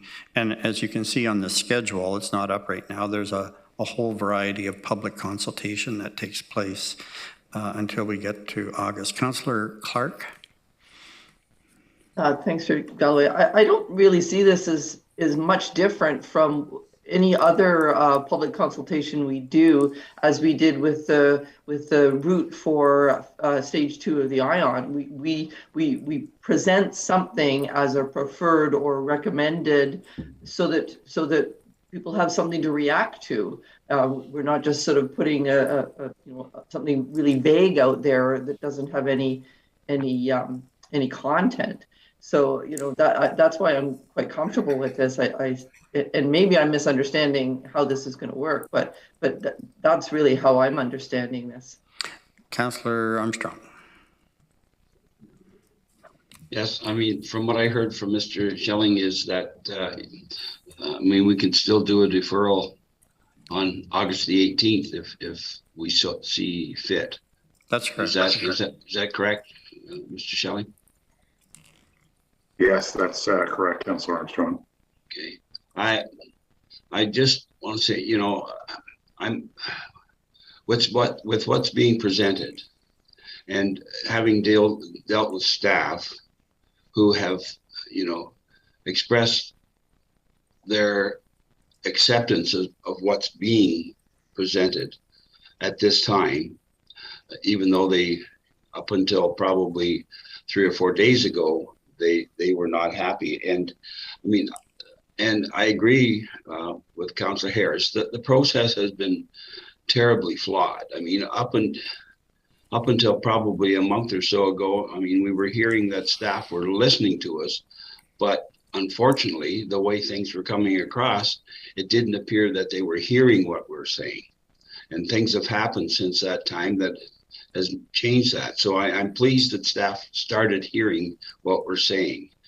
But I think, at this point in time, we still need that time, and I agree, we need to. And my biggest concern is the process, the way it's gone down, and I'm still not happy. But as after consultation with staff, who, by the way, have been getting emails from their campgrounds in the eastern townships, that they've been trying to get through this stuff and trying to read all the reports on their iPhone because of the Wi-Fi setup they have. So, my staff are totally dedicated to trying to get through this, but they have said that, with what we have received, they feel they can endorse, because there are options even in that endorsement. So I would still support proceeding, but with the knowledge that the whole thing can be deferred still, even on August the 18th. And that's correct, Councillor Armstrong, but I would caution that any deferral past August the 18th really does actually punt it to the next council. And that may be okay, but it likely then could not be this council that could deal with it. Councillor Rentz. Thank you, Mr. Chair. In my view, I think in principle means exactly what it's supposed to, give some clarity into a 744-page document. So I agree with Councillor Clark. I think this is something that's not cast in stone, but we need to give some kind of direction to everybody out there that is not sure where the regional council wants to go. So I'll support the in principle motion, and I think it's important that we give some direction And if changes need to be done, we do that on the 11th or the 18th, whatever the date is in August. Okay, Councillor Harris, I'll give you the last word and then I'll call the. Yeah, I mean, I think it's just important to note that, in my firm belief and listening to others, especially tonight, and those that couldn't present or be here tonight, that this is an endorsement of really that desired outcome, the numbers, the targets. And I don't think that, I sure haven't gone through the 700-page report yet, and I'm assuming most of you haven't. And so, it's clear that you're endorsing that so that staff can simply drop those into the ROP, the amendment that is. So I want everyone to know that that's a direction we're heading. I don't think we're ready to do that, and that's why I've got the deferral motion on the table. I guess it'll go to a vote, and we'll see where it goes. I think my way is the safer way of the two, and I'll leave it at that. Okay. Thank you, Councillor Harris. Councillor Erb, and then I'll call the vote. I want to be clear. Are we debating the deferral right now? Just the deferral. The deferral's on the floor, and that's what's being debated. Okay, I'm not going to support that. I think staff have done a commendable job in trying to gather as much information. We're placing great weight on the 750-page document. I think I remind my colleagues that, after talking to staff, we've had 40% of the information prior to last week. Some of the information is new, technical information, granted that. However, staff have said they're open to talking to people who, if there are any errors or issues that they would like addressed in that new information, they're prepared to do that. So I think I'm not prepared to accept the deferral. I think we need to let the public know what they can respond to accurately based on what council is recommending. Okay, I'll call the question on the deferral. So use your icons. Yes, if you wish to have it deferred, and no, if you want to proceed.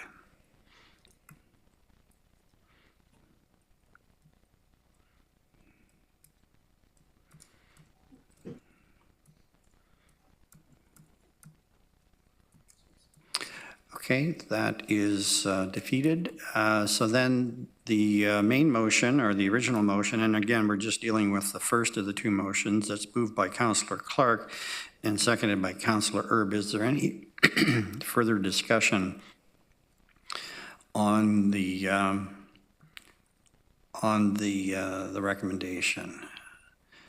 I did want to ask staff, and this is really in regards to how much consultation can yet be had. It just seems to me that, and I think over the years with experience, we've all seen that, you need that kind of sense of urgency for a lot of things to come together near the end. And we heard some things today that, the gentleman from Bloomingdale, the Bloomingdale Road.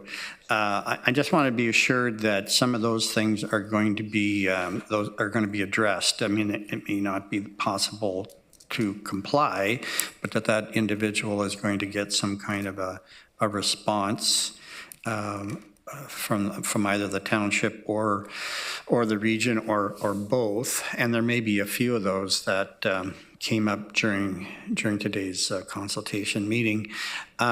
But also in some of the unresolved issues, I mean, there's still some unresolved issues with Kitchener, it appears. And I know there are meetings planned for next week, I believe, or because I, as well as Councillor Clark, have been part of a variety of short meetings with the townships, City of Cambridge, that have kind of resolved a lot of issues. But there still are a few remaining, so I just want some assurance that there's still some opportunities there for discussion at least, and maybe some tweaking if in fact it's appropriate. Yes, thank Thank you, Chair Galloway.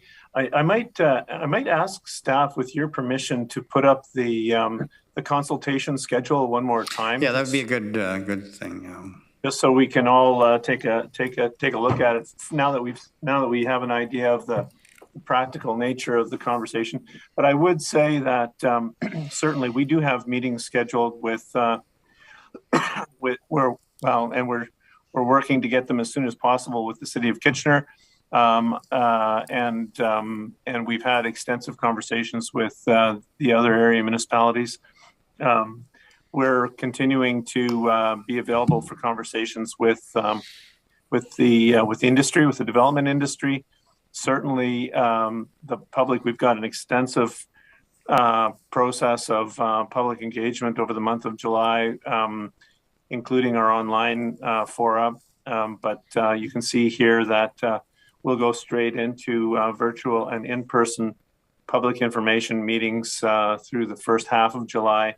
We have a public open house on the 19th, and then we'll have the statutory public meeting again on the 27th.